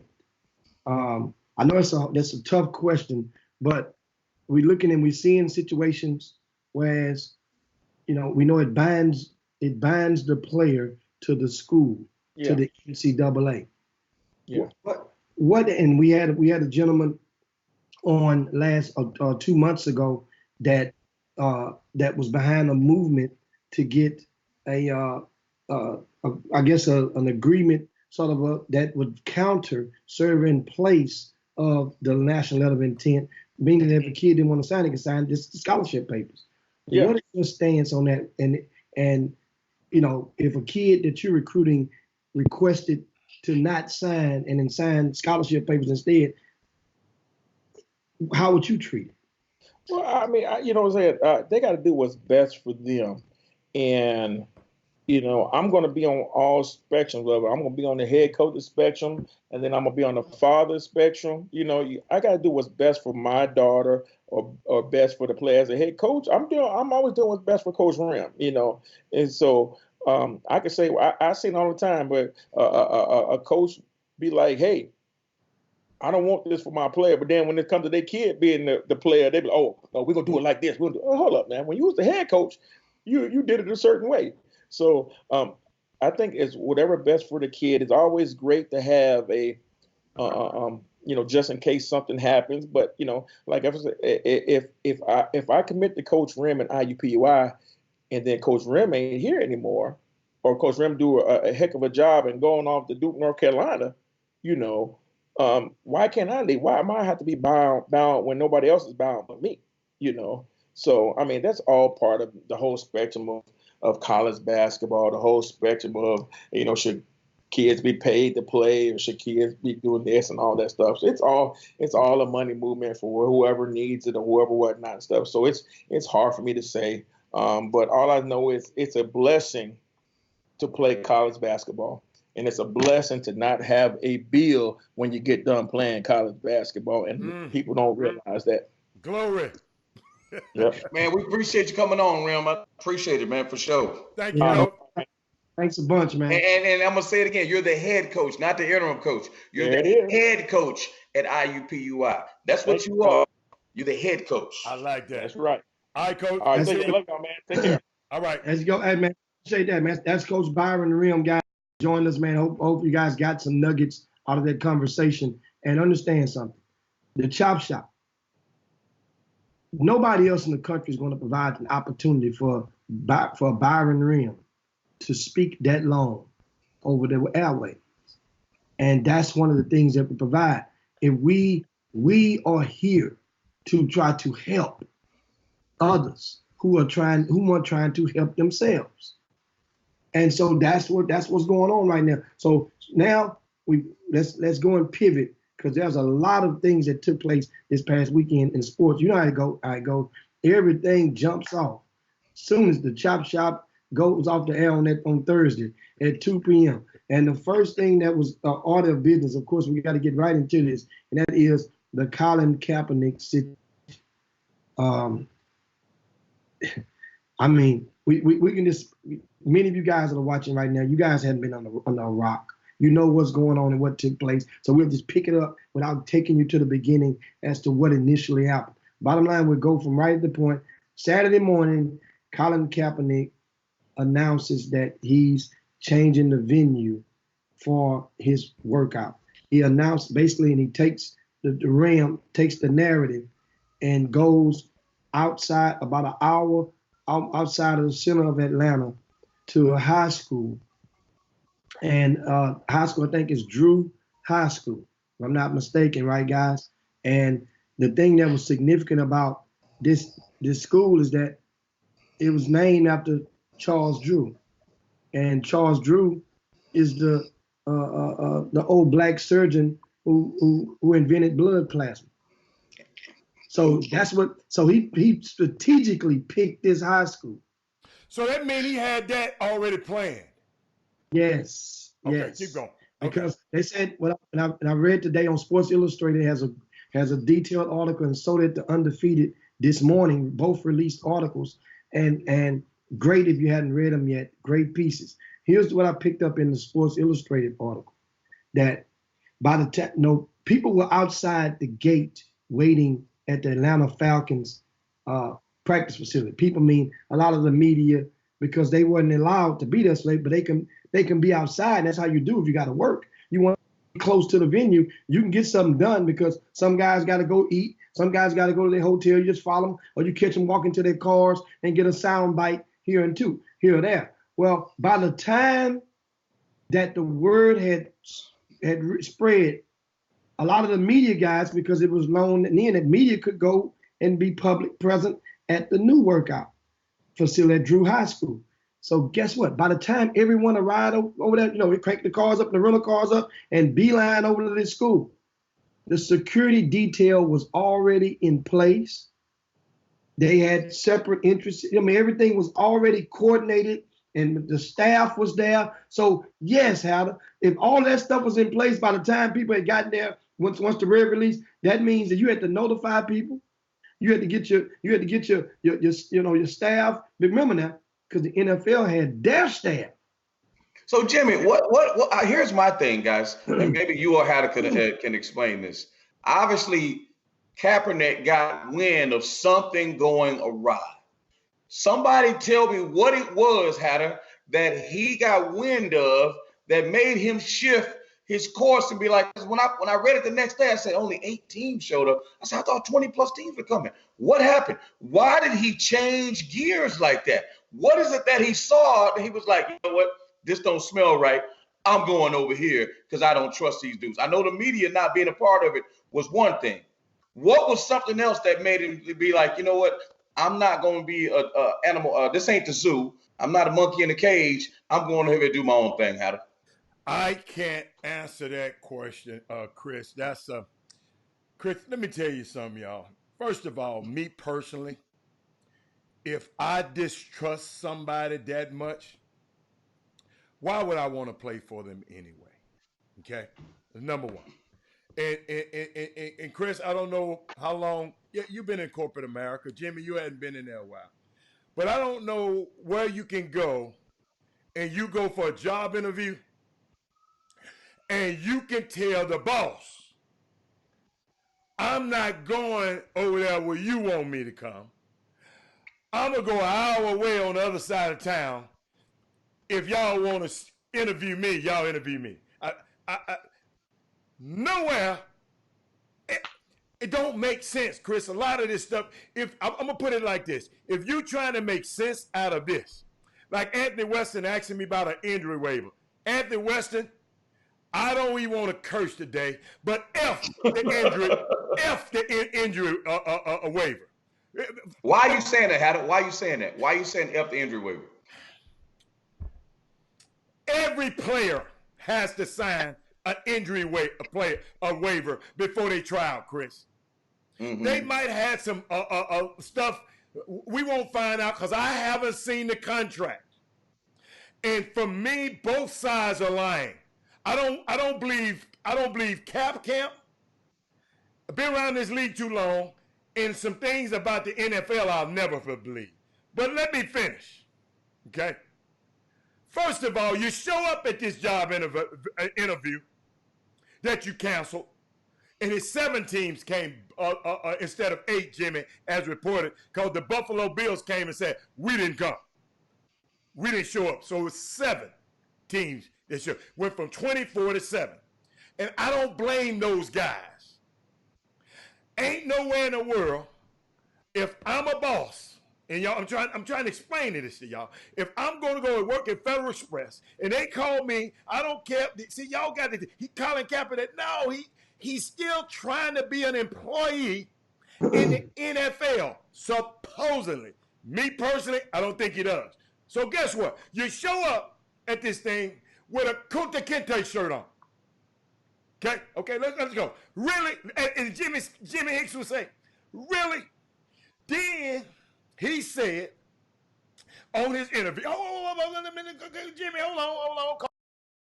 Saturday in Atlanta, Colin Kaepernick worked out for 8 NFL teams at a high school after suddenly deciding to move his workout from the Falcons training facility. Following the workout, Kaepernick spoke to the media but did not take any questions. I've been ready for 3 years. I've been denied for 3 years. We all know why I came out here and showed it today in front of everybody. We have nothing to hide. So we're waiting for the 32 owners, the 32 teams, Roger Goodell, all of them to stop running. Stop running from the truth. Stop running from the people. We're out here. We're ready to play. We're ready to go anywhere. My agent, Jeff Nally, is ready to talk to any team. I interview with any team at any time.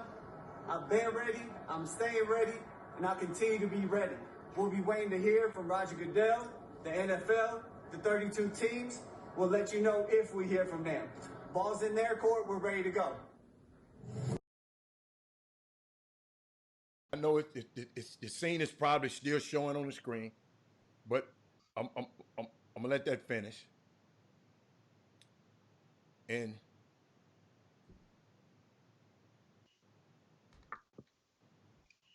How do okay, I got some. Okay. Oh, go on. I'll let you finish. Go on. Okay. Notice that he said the ball is in that court. Okay. Notice he did not give a press conference. He just made a statement. He didn't let these guys ask no questions. Jimmy, I want you're gonna ride with that because you seem to be interested in the press decorum. My spiel, Chris Walker, is I didn't think he wanted to be. I know those other guys. I didn't think he wanted to be there. He said, let me give you. I'm sorry. Let me give you a little background. like Jimmy, I'm going to reiterate some things Jimmy said. Basically, Colin decided to shift the workout from the Falcons complex, was already set up with everything to go. The NFL had all their people fly in. The Falcons had their video people stay behind to do this, right? He wanted to have, but Colin said he wanted to have full transparency. It was a lack of trust between these two sides. It's evident in between them, right? So, and later, he canceled. He talking about Nike said they was going to have film a commercial there, and Nike said they denied that. It just was a whole lot of stuff. But Chris Walker, Chris, they had Tuesday, Wednesday, Thursday, Friday, Saturday to talk about this injury waiver, to fax this injury waiver over, to talk about these things. Jimmy said something key. You just can't come step on nobody's field, high school field. Jimmy, didn't you tell me the AD and all them people got to okay that kind of stuff? Yeah. Normal hygiene. So, I don't know what it was. I don't know what happened. But I blame both sides. I'm not even listening to the comments because I'm talking right now. But both sides have, I mean, for real. Like I told Jimmy the other day, I'm confused. I've never seen anything like this happen before. We can read these clickbaits, but what Jimmy said, what Joe Madison said, you got to look at this with a third ear, or listen to this with a third ear. Something else is going on, because if I wanted to get in the NFL, I was going to show up and do what the NFL. See, and then you got this kid, Eric Reed, running his mouth, talking about Stephen A. Smith as a coon and he tap dances. Whoa, why did he say Stephen A. Smith is a coon? Because of that picture with Sheriff Clark? No, because Stephen A. Smith came on and did a video saying that Colin Kaepernick, he don't think he wants a job. He said because people that want, see, really, people don't, let me repeat this because I think a lot of fans don't understand. Man, it's a privilege. It's a privilege to play in NFL. Not a right. You don't have a right to sit. It ain't been but 20,000 of those men that ever graced those uniforms. It's a privilege to pay them. If you don't like them, if you don't trust them, then dude, just don't show up. You already done got paid from them.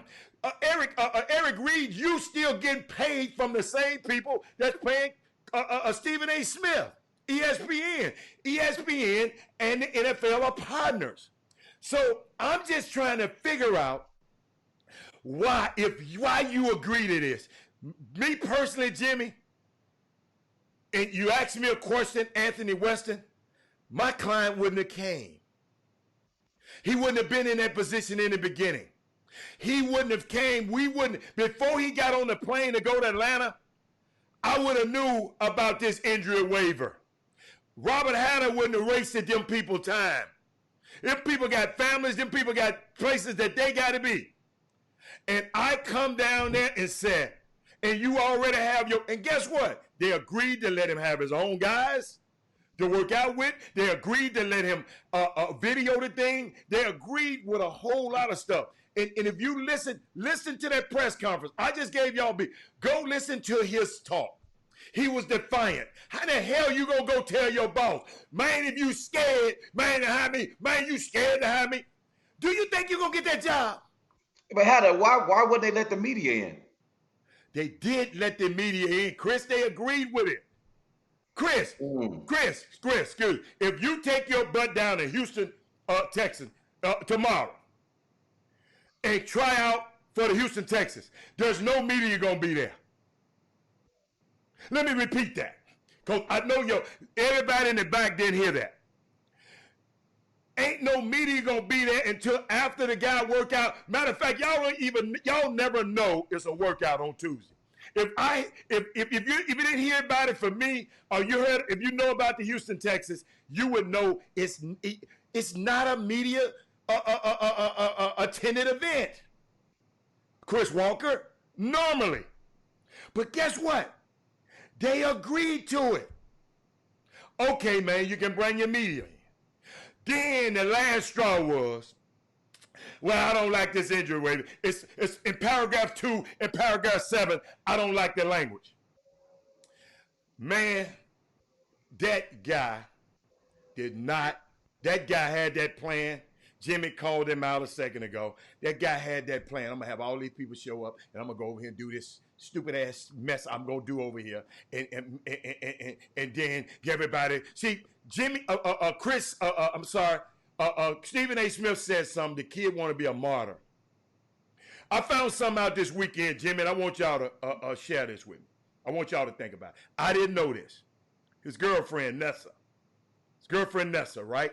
The one who been behind the scenes, the one who called Mr. Bicatti and Ray Lewis, Stephen and Django. Okay, that Nessa, kind of a activist type girl. Guess what I found out yesterday? I'm trying to get this right. Alden Smith used to play for that team. If you remember the defensive end, he was the top guy there, right? Nessa, that was his woman. The guy got in trouble for beating up on her, right? He did something crazy. No, not beating up on her. No, not beating up. No, not her. Not that one. But that was his woman, right? Your teammate's woman. They all at the SBs got pictures. Go Google it. Alden Smith and Nessa. And Colin Kaepernick goes, I don't know how it happened. It was a rift between the team. He went and knocked the man's woman off, man. Okay? It was a rift back in 2015. The big problem between him and his teammates. He went and wiped this man's woman up. Have y'all noticed as a whole in the NFL, a lot of players ain't coming to this man's defense? Nobody but Eric Reed and Kenny Stills. Where the other guys at? What are other guys tweeting about him? Chris Walker. Well, aren't they worried about their job, Hatter? They don't want to be seen like him. Chris, I'm telling you what I know. You telling me what you think. Well, I'm just asking. Chris, Justin Patton was a client of mine. He was his wide receiver, and they almost fought every single day. And I know quarterbacks divas, but it's something about this guy that you're gonna take your teammate's woman and make her your woman nationally. It's just something about that. I didn't think. I'm not trying to tarnish this guy's name. I'm just telling you, we got to really look at what happened in this situation. And I'll let y'all talk, because I'm tired of talking about this. So Jimmy, again, I hear what you're saying. I'm just playing devil's advocate. So does that make him wrong for what he's doing? I didn't say nothing about being wrong. I just gave you, excuse me, sir. No. When people give you context, I didn't say not one time. I told you both of them. No. The reason your question, I don't like your question, Chris. I just told you both of them are wrong. I get you. I'm talking out loud. I'm not talking to you. I'm talking out loud. What? I said, because people are thinking, no matter what you're saying, people are thinking, is he right or is he wrong? That's what people are thinking. Is the NFL right or is the NFL wrong? So what I'm saying, I'm speaking strictly on Colin Kaepernick's side right now. I'm not talking about the NFL. What I'm saying is, does it make him wrong? Right. Is it wrong to take somebody's woman by law? No, that's not wrong. Right. Does that mean he shouldn't be in the NFL? Them dudes trade brawls all the time. So I don't want to hear that. What I'm saying is, at the end of the day, for Colin Kaepernick's sake, is there another side? You got more inside than all of us on this situation. It's still 7 other teams that showed up. The question is, why? If what he's doing, why did those other 7 teams show up? Because to me, that would make the NFL look bad. Hold on, the NFL put this thing together. This dude said, man, buck the NFL. I'm going to go do my own thing. And they still show up? Don't those teams still work for the NFL? Why would they do that?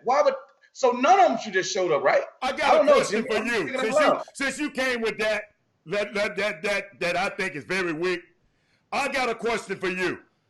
Okay? Did you see the video? Did you see the workout video? I mean, pieces of it. Did that tell you that he can play in the league right now? I mean, if anybody else was throwing, would you tell you if any of those guys can play in the league? I don't know. If any other quarterback was working out with their same way, you can't answer a question with a question. I don't know. I don't know what it's like to play without pads and just throwing to people. I don't know if you can tell if any of them can play in the NFL watching that. So he was there with no protection. I mean, nobody just throwing a football. They already know he can throw the football, man. Last week, somebody asked him a question. Stephen A. Smith said, hey, man, all you got to do is come in there and close your mouth. That's all you got to do. Stephen A. Smith to tell him. Who is Stephen A. Smith to tell him what he got to do? But guess what? Who is he? He don't speak for everybody in this country. I got a question. Do you think somebody gonna, since you know it all, do you think somebody's going to hire? I don't think Stephen A. Smith don't speak for Chris Walker. That's all I'm saying. Do you think he may speak for Robert Hatter, but he don't speak for me. Hey, Chris Walker, if you was an owner, well, you ain't gonna. Let me. Do you think he gonna get hired from what he did this week? I don't know. We'll see. Okay. We'll see. What if he does get hired then? Mm-hmm. What if somebody doesn't? I mean, I'm playing devil advocate. I'm not saying I believe Kyle. I'm not even telling you what side I'm on. I might say I think it's crazy as hell what he's doing. All I'm saying is for the people that's out there, I'm presenting another side to see what people may think. That's all I'm saying. I might think it's ass backwards what he's doing. Like, yo, man, why would you wear a Kunta Kinte shirt? Are you out of your mind? Like, what? Why would you do that? I mean, it baffles me. The same way it baffles me why Myles Garrett would hit a guy in the head with a helmet. Like, what are you doing? And I'm sure you think about it. And you'll say, well, the other guy did this to him. I said, dude, he still hit the dude in the head with a damn helmet. What the hell is wrong with him? I'm just saying, man. Okay, Jimmy. I really didn't want to talk about this subject. No, I mean, why? No, that's good stuff. I just did. The Colin Kaepernick situation, bottom line, if you know, it is, and I was looking through the SI article from today, and it says, about the waiver. One of the things that inside of that waiver that we did not mention for those who didn't know, we know everybody know the end result and what you saw the soundbite. First of all, the workout was about an hour long. On the video and on the viral videos, you see Kaepernick throwing the ball. I mean, that's like watching a basketball game. You see a mixtape. That mixtape is about 15, 20, 30 seconds long. Hell, the game lasted an hour and a half. So this workout was an hour. The workout was pretty much in line from the reports of what is normal for a quarterback. Not the combine, but when a quarterback comes in on a Tuesday, that's general workout. This was pretty much in flow with that. Whatever is required of the quarterback, I don't know either. But whatever they do, this was pretty much in sync. This waiver thing, the NFL's waiver was 1,226 pages. Colin Kaepernick attempted to submit his lawyers pretty much a standard waiver, or more closer to a standard waiver, and that was only 268 pages, approximately 1,000 pages less than the NFL's waiver. One of the things about this NFL waiver, it included, right? I'm gonna read this for the verbiage so that I get this properly. It included, it would exonerate the league of any and all responsibility for the violations of his rights that may have occurred since his grievance was settled in February. Bottom line, when I get to and speedball through this thing, what it sounds like, let's not focus. The waiver, yes, but not the part about the injury protection part. That's not at stake. What it sounds like is that there was some verbiage in the NFL's waiver that would have basically exonerated them, the NFL, if Colin Kaepernick attempts to sue them again. This is what's at stake, obviously.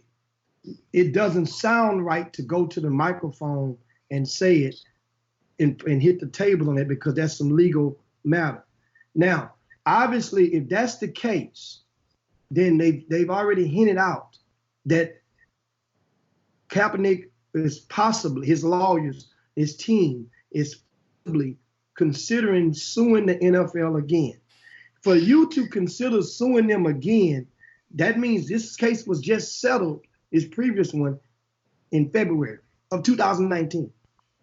For you to consider suing them again, know what that means? That means that part of this settlement, you must have was led to believe that it was going to be a fair opportunity for you to proceed. Or in other words, the NFL was going to let bygones be bygones, and they were holding hands behind their back. And guess what? If you get a job, you get a job. We're not gonna, whatever you accuse us of, we're gonna settle this. You can't disclose the terms, even though the terms leaked out, as they always do. But that's where we are in this thing. That's what it's about, primarily. As far as the press conference, I went and I looked, damn the press conference. Let me go to something that's much more important to me. I want to share with you guys 2 quotes. This is from Bill Rhoden. Bill Rhoden is one of the most respected writers. He's the author of the 40-year, the 40 years slave. What's the name of the book? $40 million slave. The $40 million slave. Yeah, and so here's what Bill Rhoden wrote on the Undefeated in his article this morning. I'm just going to read you about 4 or 5 sentences. He say, however, the real reason many NFL teams do not want Kaepernick has nothing to do with distractions and circuses. Many NFL teams do not want a player of Kaepernick's vision, insight, and influence in a locker room full of impressionable young black players who might have their eyes opened up by what Kaepernick has to say. As a young player, Kaepernick beat teams with his arms and legs. Today, at the age of 32, Kaepernick can win with his mind as well. That is what he did on Saturday. That is what frightens the NFL. This is how he concludes his article. And this is Bill Rhoden. Used to write for the Boston Globe. And but his point is in that article, it's a great piece, and I read it earlier this morning when it broke. Is basically he's claiming that Kaepernick scored a victory by doing it his way. Now, Kaepernick probably knows he's not going to get in the league, and so this is a chess checker game that they both were playing with each other. What did he accomplish today? What did he accomplish yesterday, Saturday? Well, what he did was he would have signed in that article. It says that if Kaepernick was by himself or with a normal team, they could have easily, if they would have signed that waiver, they would have gave away they would have opened themselves up or totally protected the NFL in future litigations. It would exonerate the NFL. So why you want, so in the beginning, my point was, before I got hijacked, in the beginning, all I said was, it's some distrust from both sides. Why you want to go and work for somebody that you know, or you going to allow somebody to work for you that has already sued you, and you want to go work for somebody that you don't trust? How in his position that he talked negative about the NFL, owners, y'all, Roger Goodell, you can't ride for me, all of this and all of this and all that. Why you doing this then, sir? So what? You can sue them again? You didn't get enough money the first time? So what? Hold on. Maybe he didn't get enough money the first time, but why did his behind settle, Chris Walker. If he trying to Jimmy, because it seemed like to me, all the NFL was saying to me, I'm just looking at both sides. Look here, man, you sued us before. We trying to prevent, if you don't get no job and don't nobody sign you right now, you can't blame us. I want to stop this further litigation. We don't want to go to court no more. We don't mind you doing this circus. We don't want to be in court no more. Maybe that's just it. I don't know, but I wouldn't advise him to do that. Guess what? All he had to do is, Jimmy, when the NFL offered it, turn it down. Turn it down. But if he turned it down, then that's checkmate for the NFL. It ain't no checkmate for the NFL. I just turned it down. Because Jimmy, it's evident he don't want to play. That's not true. That's not true. This man not waking up at 5 o'clock in the morning and 4:30, 5 o'clock in the morning having workouts, having 4 or 5 days. How many world-class athletes do you be around every day? Most of them. The ones that's around me, they getting up in the morning doing that anyway. No. I'm talking about. And they ain't playing no. Excuse me. They ain't playing no more because they want to stay in physical shape. We don't know. He just told you he working out. You don't know what the hell he doing. Adam, there have been several people that's verified. You have to, for him to do his types of workout, it takes more than one person. Jimmy, it takes a receiver to catch his passes. Jimmy, you can work out all you want. You don't want to get that hit upside your head like Deshaun Watson was getting hit this. It's different. You sitting up in your tight shirt, throwing the guys in the league and getting your head beat. Y'all think that that's NFL? It ain't no boys in that league, dude. You think it's cute to be a martyr and get up. Jimmy, well, answer this question since you want it. Why did he ask questions? Why did he answer questions? Why did he take questions? You gotta check this out now. Yep, understand something. If you have your counsel and your legal team is there, it's often, that's common. Well, why show up in the first place, Jimmy? You make your statement. Listen, one of his attorneys. What statement did he make yesterday, Jimmy, to you? Because he didn't make none to me. What statement did he make to you? I'm not signing that damn waiver. No, that's a content. That's what you sticking on. No. Understand something, dude. Do you understand what he does legally? If you're preparing to sue them again, you're not getting Why this. is he trying to sue him again, Jimmy? Because obviously, if you connect the dots backwards, they settled. You can't. It takes two or more parties to settle anything. Okay. They settled. Okay. So by them settling, what did the NFL? Normally in settlements, there's a stipulation that a non-disclosure in most settlements. That whereas they're not going to accept blame, but they're gonna, but you can't release this. Then they're going to agree to do this. That's a settlement. You're meeting somebody at some point junction. So understand. So why sue them again?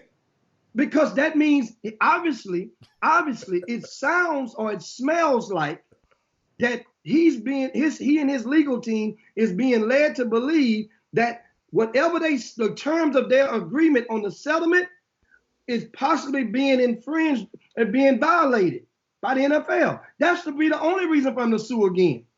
Obviously, if this goes what it smells like, then guess what? It might not be. I'm just saying what it smells like. Chris Walker, I forgot about Colin Kaepernick. I had forgot about it until this mess. I had forgot about it. Hey man, it's some as we said with the other. I know we don't want to get into that, but because they didn't put your boy Calipari on blast, saying he's the one that released the information, and we said, how do you take back a kid being eligible unless you get new information? Clearly, something new must have come up because I don't know why. I don't even know why teams are looking at it in the first place. I don't even know why the whole workout even started. That's what I'm like. Say, why are they working him out? For what? Jimmy, since they say you educate, let me educate you on something. Since they said you educated somebody, Jimmy, the NFL brought forth this. Why didn't, if that's the case, why didn't Kaepernick, because he did it anyway, Why he fly all the way to Atlanta? Why didn't he just give his own and invite people in? Why didn't he just give his own? Because that's what he wound up doing anyway. Well, one of the reasons for that is I don't know the timeline of when and what day and what time. He could have denied them, Jimmy. He could have denied them. No. That's, dude, obviously because he wants to play in the league. I'm explaining to you, but the waiver thing, whatever the day and the time that that the waiver touched their email box, they meaning the lawyers or the agent, that is, they're going to send that waiver to the agent and the agent will print it or whatever. Whatever the date and time of that's when the things that would be shortly afterwards would be probably the time they start planning their alternative to go to Charles Drew High School. Okay, I got another fact for you. They gave his ass 2 hours to agree to it or not, and he agreed to it. He didn't have to agree to it, Jimmy. That's what I'm trying to tell y'all. They say you got 2 hours to agree. And he agreed to do it. That waiver wasn't an issue to him at that time. Well, I'm just telling you, he didn't have to do it. I'm telling you, he could have had his own workout just like he did. Oh, no, you don't do. Why would you do? Do you not understand what I just said a while ago? If Kaepernick did that, Haller, that gives that ends it all. What did that give? What? How does that end? Explain to me how does that ends it all? That means that now the narrative goes just how it would be planned. Understand this. That means if he don't come, now it says, see there, that guy don't want to play. Now, guess what? Let's move on with it. Let me read you one thing right here. I'm going to read you this. And this is from NBCSports.com website. It says a source with knowledge of the situation tells us that when Kaepernick camp suggested, let me go down to the nitty gritty. Let me get down to the nitty gritty. When Kaepernick's camp suggested a standard injury waiver that didn't sweep broadly to absolve the NFL from its ongoing violation of his rights, the league representatives said that the proposed release had been drafted by the NFL General Counsel. His name is Jeffrey Pash, P-A-S-H, and that Pash wanted his release to be signed. Now understand this. Remember that name, Jeff Pash. Pash's name is constantly has been mentioned behind the scenes as the person who was believed to have devised this entire scheme. That's what they're calling it, a scheme. From Roger Kaepernick's perspective, from Colin Kaepernick's perspective, it wasn't about Roger Goodell cleansing his conscience, and it wasn't about Jay-Z repairing his reputation. It was about Pash recognizing that the failure to buy out Kaepernick's ongoing employment rights, that's basically what they tried to do in February. You settled, throw him a bag of money, you're basically buying him out. Get the hell away, beat it.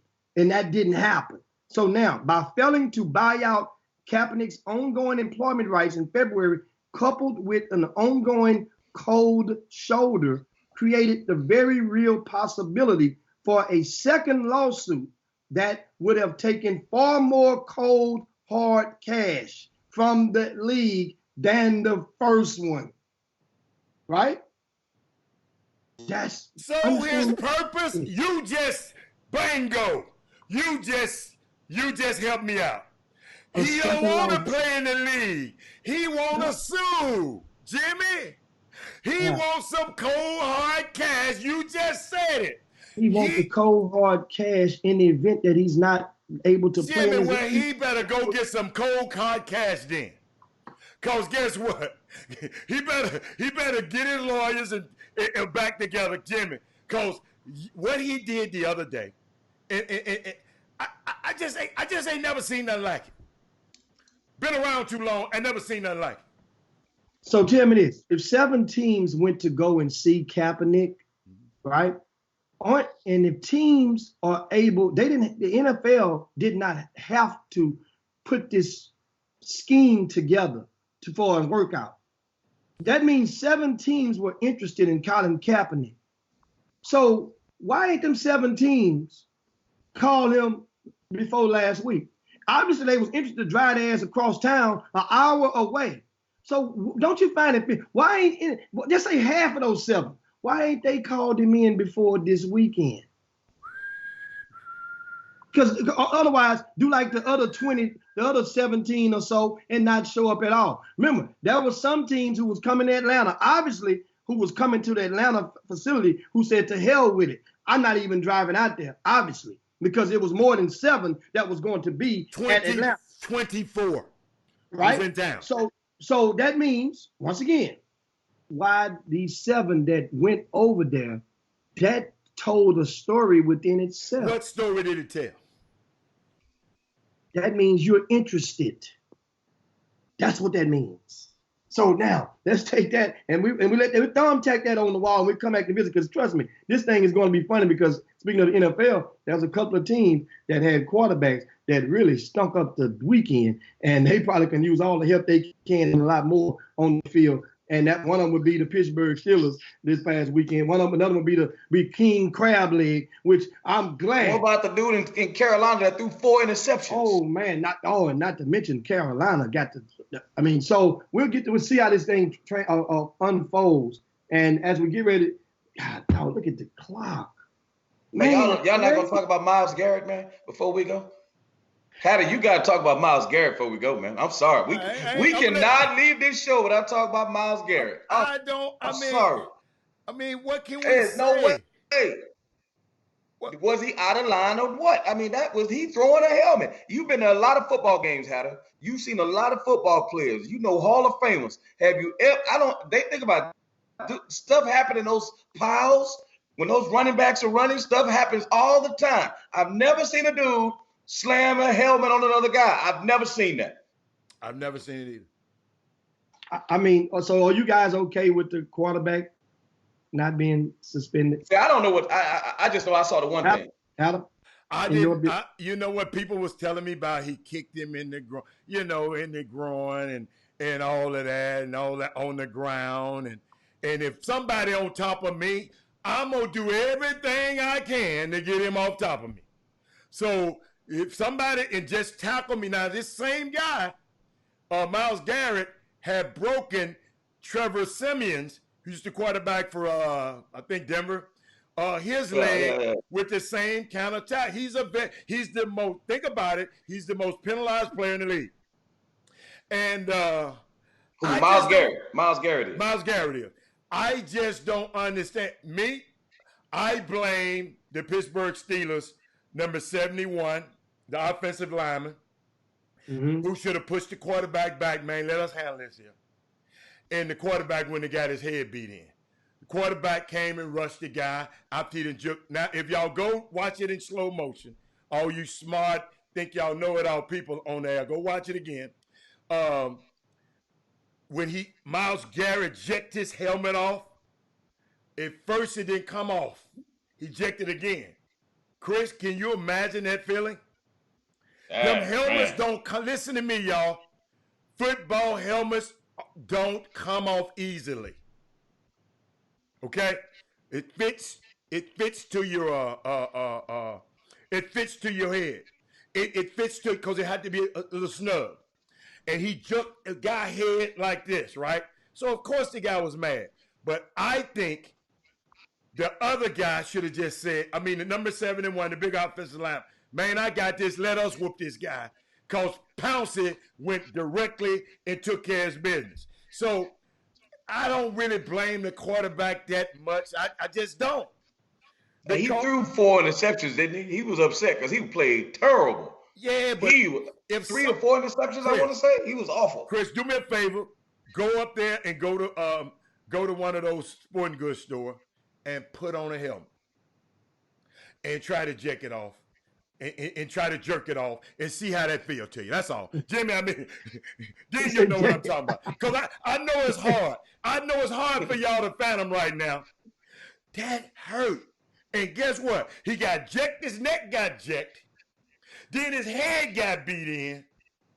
And then, I mean, No, I mean, but how they swinging the helmet trying to kill it? What if he'd have hit the dude in blood? Thank God no blood was shown, because if that would have happened, if there was any blood, you would have known what would happen. It would have been on the cover. Black man hits white guy in face with helmet. Mandingo go to jail. And you know what that storyline would have been like if he'd have connected and blood would have came from his head. But come on now. But my thing is, Garrett outweighs the guy by how many pounds? I know. I mean, Garrett, what was Garrett so? Oh, maybe Garrett so. It's two of y'all coming at me. I'm getting y'all off me. Do you think he intentionally, or he was just swinging? I think he was swinging. He wasn't. Okay. He was swinging, and you took the swing to make a statement, and the swing it connected partially because if he was swinging to hit, he would have hit with other. You mad if you're that mad and you're swinging your helmet, you're not trying to hit him with your face mask or with the open end of it. You're gonna hit him with that fiberglass, and so that's what I think on. Now as we get ready to land this plane, of course, Kevin Freeman said we owe the viewers overtime from what happened on Thursday. And so that was his head. Oh, that's right. And it was my Jake. Yeah. I'm sorry, jerks, whatever. I mean, I've been around Jimmy so long. Excuse me, Angie Holcomb. He jerked. Oh man. Hold on. Jimmy, hold on. He jerked the helmet off a little bit. So that's what happened. But Jimmy, I hate that I guess we'll come back to Mark, but I hate we didn't get a chance because Byron Rim took such a great time. And guess what? And Hatter, we didn't talk about Kanye West was at Lakewood Church last night, man. What is going on? Hatter, you was there. Hatter was with him. Jimmy, I've never. Hatter, you weren't there. Tell me you weren't there. I've never in my life stepped foot in Lakewood Church. I've never, ever. Man, they were scalping tickets for $500. No way. Free tickets, yes. Oh, you had to have a ticket to get in? You had to have a ticket to get in church? Listen now, understand. He was at church during the service and made an appearance, but he had a performance last night at 7 p.m. So they were lining up for the performance Sunday morning before the church service even took place. So all the sinners was trying to get into church after the church. That's a great thing, though. It's a great thing. God's doing a new thing. You mean that Trump loving Kanye? God's doing a new thing out here. Let me tell you something. You know he look. Hatter, boy, don't get me started, but we're gonna fight again. Don't. Boy, that dude is Kanye West on the stage with Joel Osteen that morning. Trump-ye. I'm gonna call him Trump-ye instead of Kanye. Trump-ye. Okay. But God likes Trump. God loves Trump too. God loves everybody. Whoa. He loves everybody, Jim. All of us his kids. He even loves you. And look the stuff you've we gonna get our water cut off. You said God love. He loves Trump. Everybody. Wait a minute. Oh Lord. If you believe in God, hold up. If you don't put God in no box and believe who He is, all of us are His. Even Trump. Man, you on your own on that one, bro. Okay. Hey, you on Revis Island right now. You on your own. No. Hey, guess what? Sometimes you got to be. Hey, Paul was alone on that Damascus road when Jesus struck him down. Go. It must be Monday. It must be Monday, Jimmy. And of course, and Holcomb, she asked, how do you pay for scalp free tickets? Well, because supply and demand. And that's the first thing went in my mind. The principles of economics. All of the tickets were dispersed within a certain period of time, like really fast. It's like they were gone. So if you wanted to, and there are people that wanted to see him, and so Jimmy, some people want to see him. And Jimmy, some people have selective hearing. I said God made all of us. I ain't talking about the God He's serving. That's on Him. I'm just talking about the one I serve made all of us. Even Donald Trump. Oh my God, boy! They own you boom room on your head for that, man. Let me tell you something. Hey, when I go sleep in that bed, do you think I'm worried about that? You got to be out your right mind. Remind you guys tonight, NBA action picks up, and if I'm not mistaken, it seems ironic and very fitting that Carmelo Anthony could make his debut? Against H-Town? In H-Town, the Portland Trailblazers are at the Houston Rockets tonight, and the Rockets are the hottest team in the NBA. Whoa. What the hell did you just say? What the hell did you just say? Jimmy. Do you know what's going on in Los Why Angeles? you say that, Jimmy? We got the best record in the NBA, and you gonna make a comment like that? How many of the Lakers won in a row? The Rockets have won 7 straight. There's no team that's won that many games right now in the league. The best record in the NBA. What you better wash your mouth out. They're the hottest. Take it in. Wash your mouth out. And I went to how many of the Lakers won in a row, Chris? They won. Well, after their first loss, they won like 7 straight. After their first loss, when they lost to the best record in the league. How many losses did the Lakers have? 2. Okay. And 11. And I can't believe y'all are gonna talk about Deshaun Watson, how he played after he got that new girlfriend. Oh, my bad, Adam. I didn't mean to say that. You got one more. Hey. Come on. Man, we got so much to talk about. We can't get in them talk. Hold on. Jimmy. Listen, I'm forgetting something that we need to talk about. It wasn't in the NBA. Something happened that we were supposed to talk about today. I was talking about Deshaun Watson, the new girl. Hello. Huh?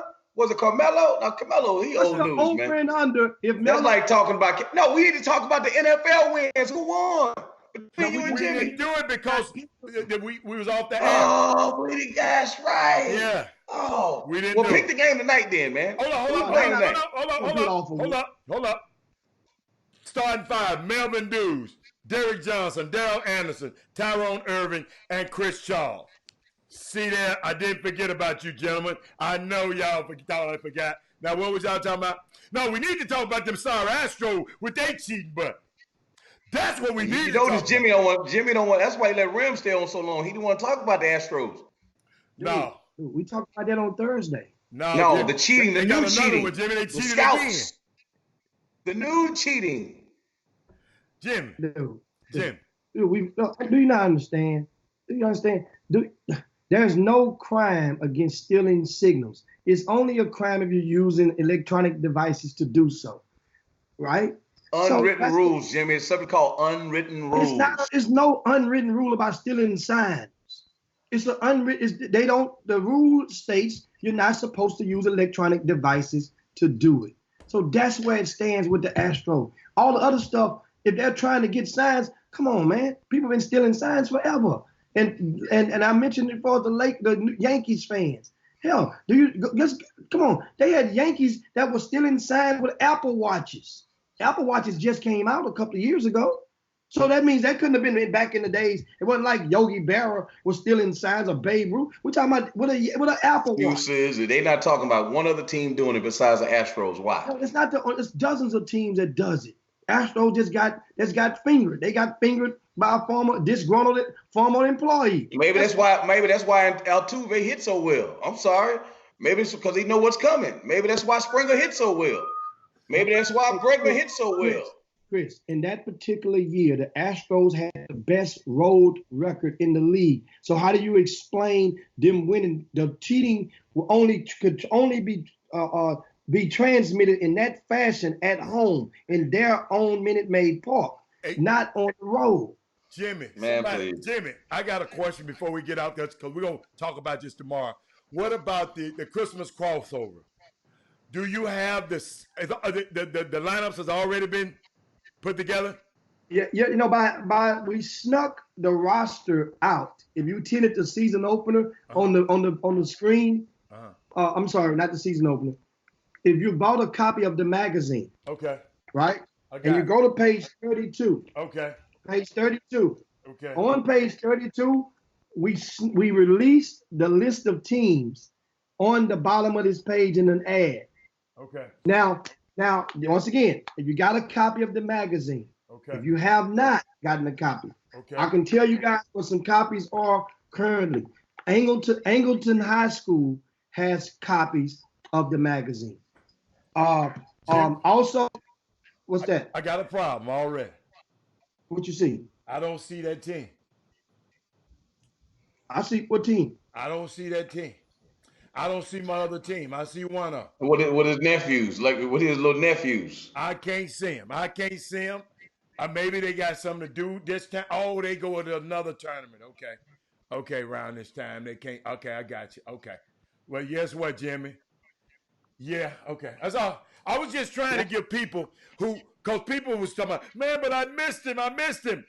Man, you know, I said maybe at the Christmas crossover, and that's why I asked that question. And if they chopping you up, Adam. They say nepotism high.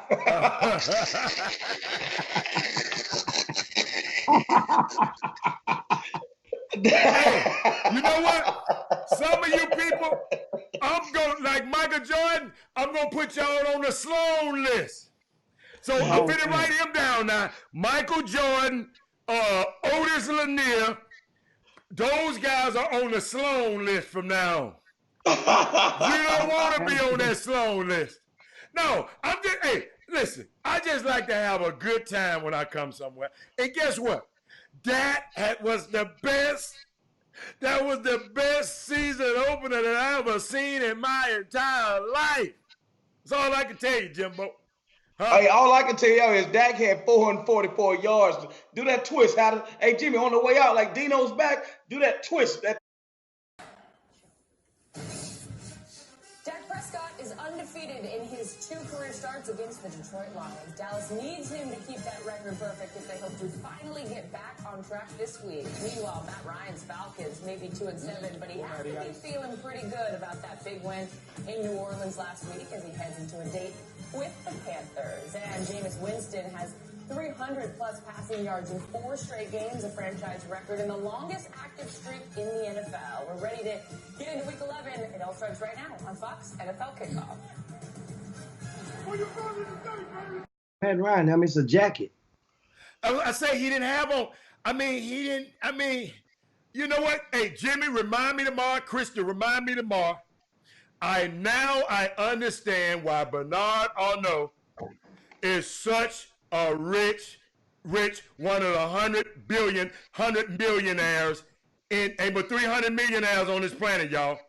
Now I remember, now I know why Bernard Arnault is one. And guess what? It's directly attributed to our athletes, Chris Walker, and our entertainers. And you can add something to it. Huh? What? Did you see what DeAndre Hopkins had on yesterday? That was the same brand.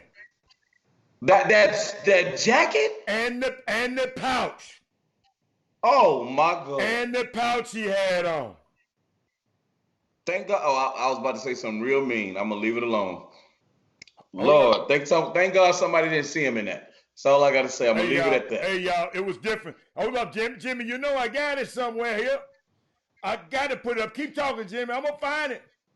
I was telling you guys earlier where you can find copies of the magazine. And if you hadn't gotten one, it really, really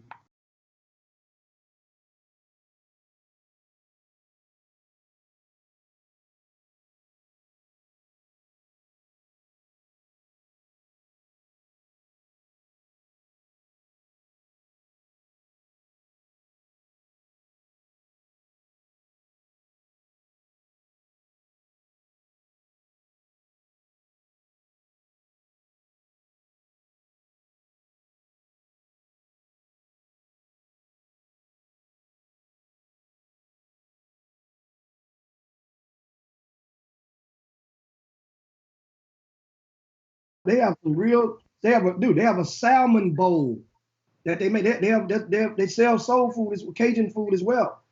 Adam, the salmon bowl is off the chain at the Cupcake. I'm telling you, off the chain. And guess what? The Cupcake Kitchen, the owner, his son played in the season opener yesterday. Really? Okay. Yes. Okay. I mean, on Saturday. Yes. And so it's great to support. Now, where is the Cupcake Kitchen at? On Sophomore, right next door to, what's the name of the bar on Sophomore that we went to a year or two ago? Yeah, because I don't go to bars no more. No, it was a little lounge. We went in there a couple of years ago. They changed names right when you pass over. Like Live Oak. That's the place now. Live Oak or Oak Live. Okay. It's right next door in the same shopping plaza. It's called Cupcake Kitchen. They sell soul food But one of their signature dishes is the salmon What's bowl. in the salmon bowl? A big piece of salmon that came in the bowl. You got to fold it over and some pasta and stuff. What? You love it. I'm Yeah, going by with that. the special sauce. Black on. Okay. Black Okay. on. Like that, baby. B.O. So we'll give a shout out to them. And also, B.O. guys, we will have copies this weekend at the McDonald's Texas Invitational, which I'll be out in Pasadena. There'll be copies at various of those locations where the games will be played. That's the magazine, and we'll talk more about the magazine on tomorrow. But thanks to all you guys who were patient. Great show, man. Thank y'all. Made today's show enjoyable. Support Byron Rim. Support Byron Rim. Yes. Yeah. AD, get that man the head job. But guess what? Byron Rim got to take care of business. If he beats that Evansville, who beat Kentucky, then we'll need to go on and take care of business. Hold up. If you do that right, in the words of Jimmy and Marcus Sloan, we cooking with fish grease right there.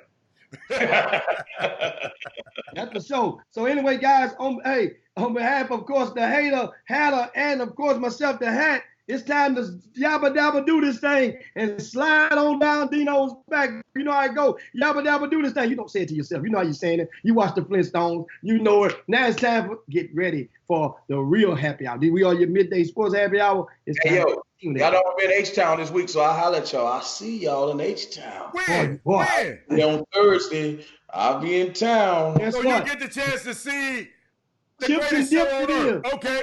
All right. I'll be there. You already know where we're going. Hey, Okay. Chris, we might do the show from the Chips and Dip spot. I need to go Man, I back. ain't going over there no more, man. No, we going there, Hatter. You be a team player.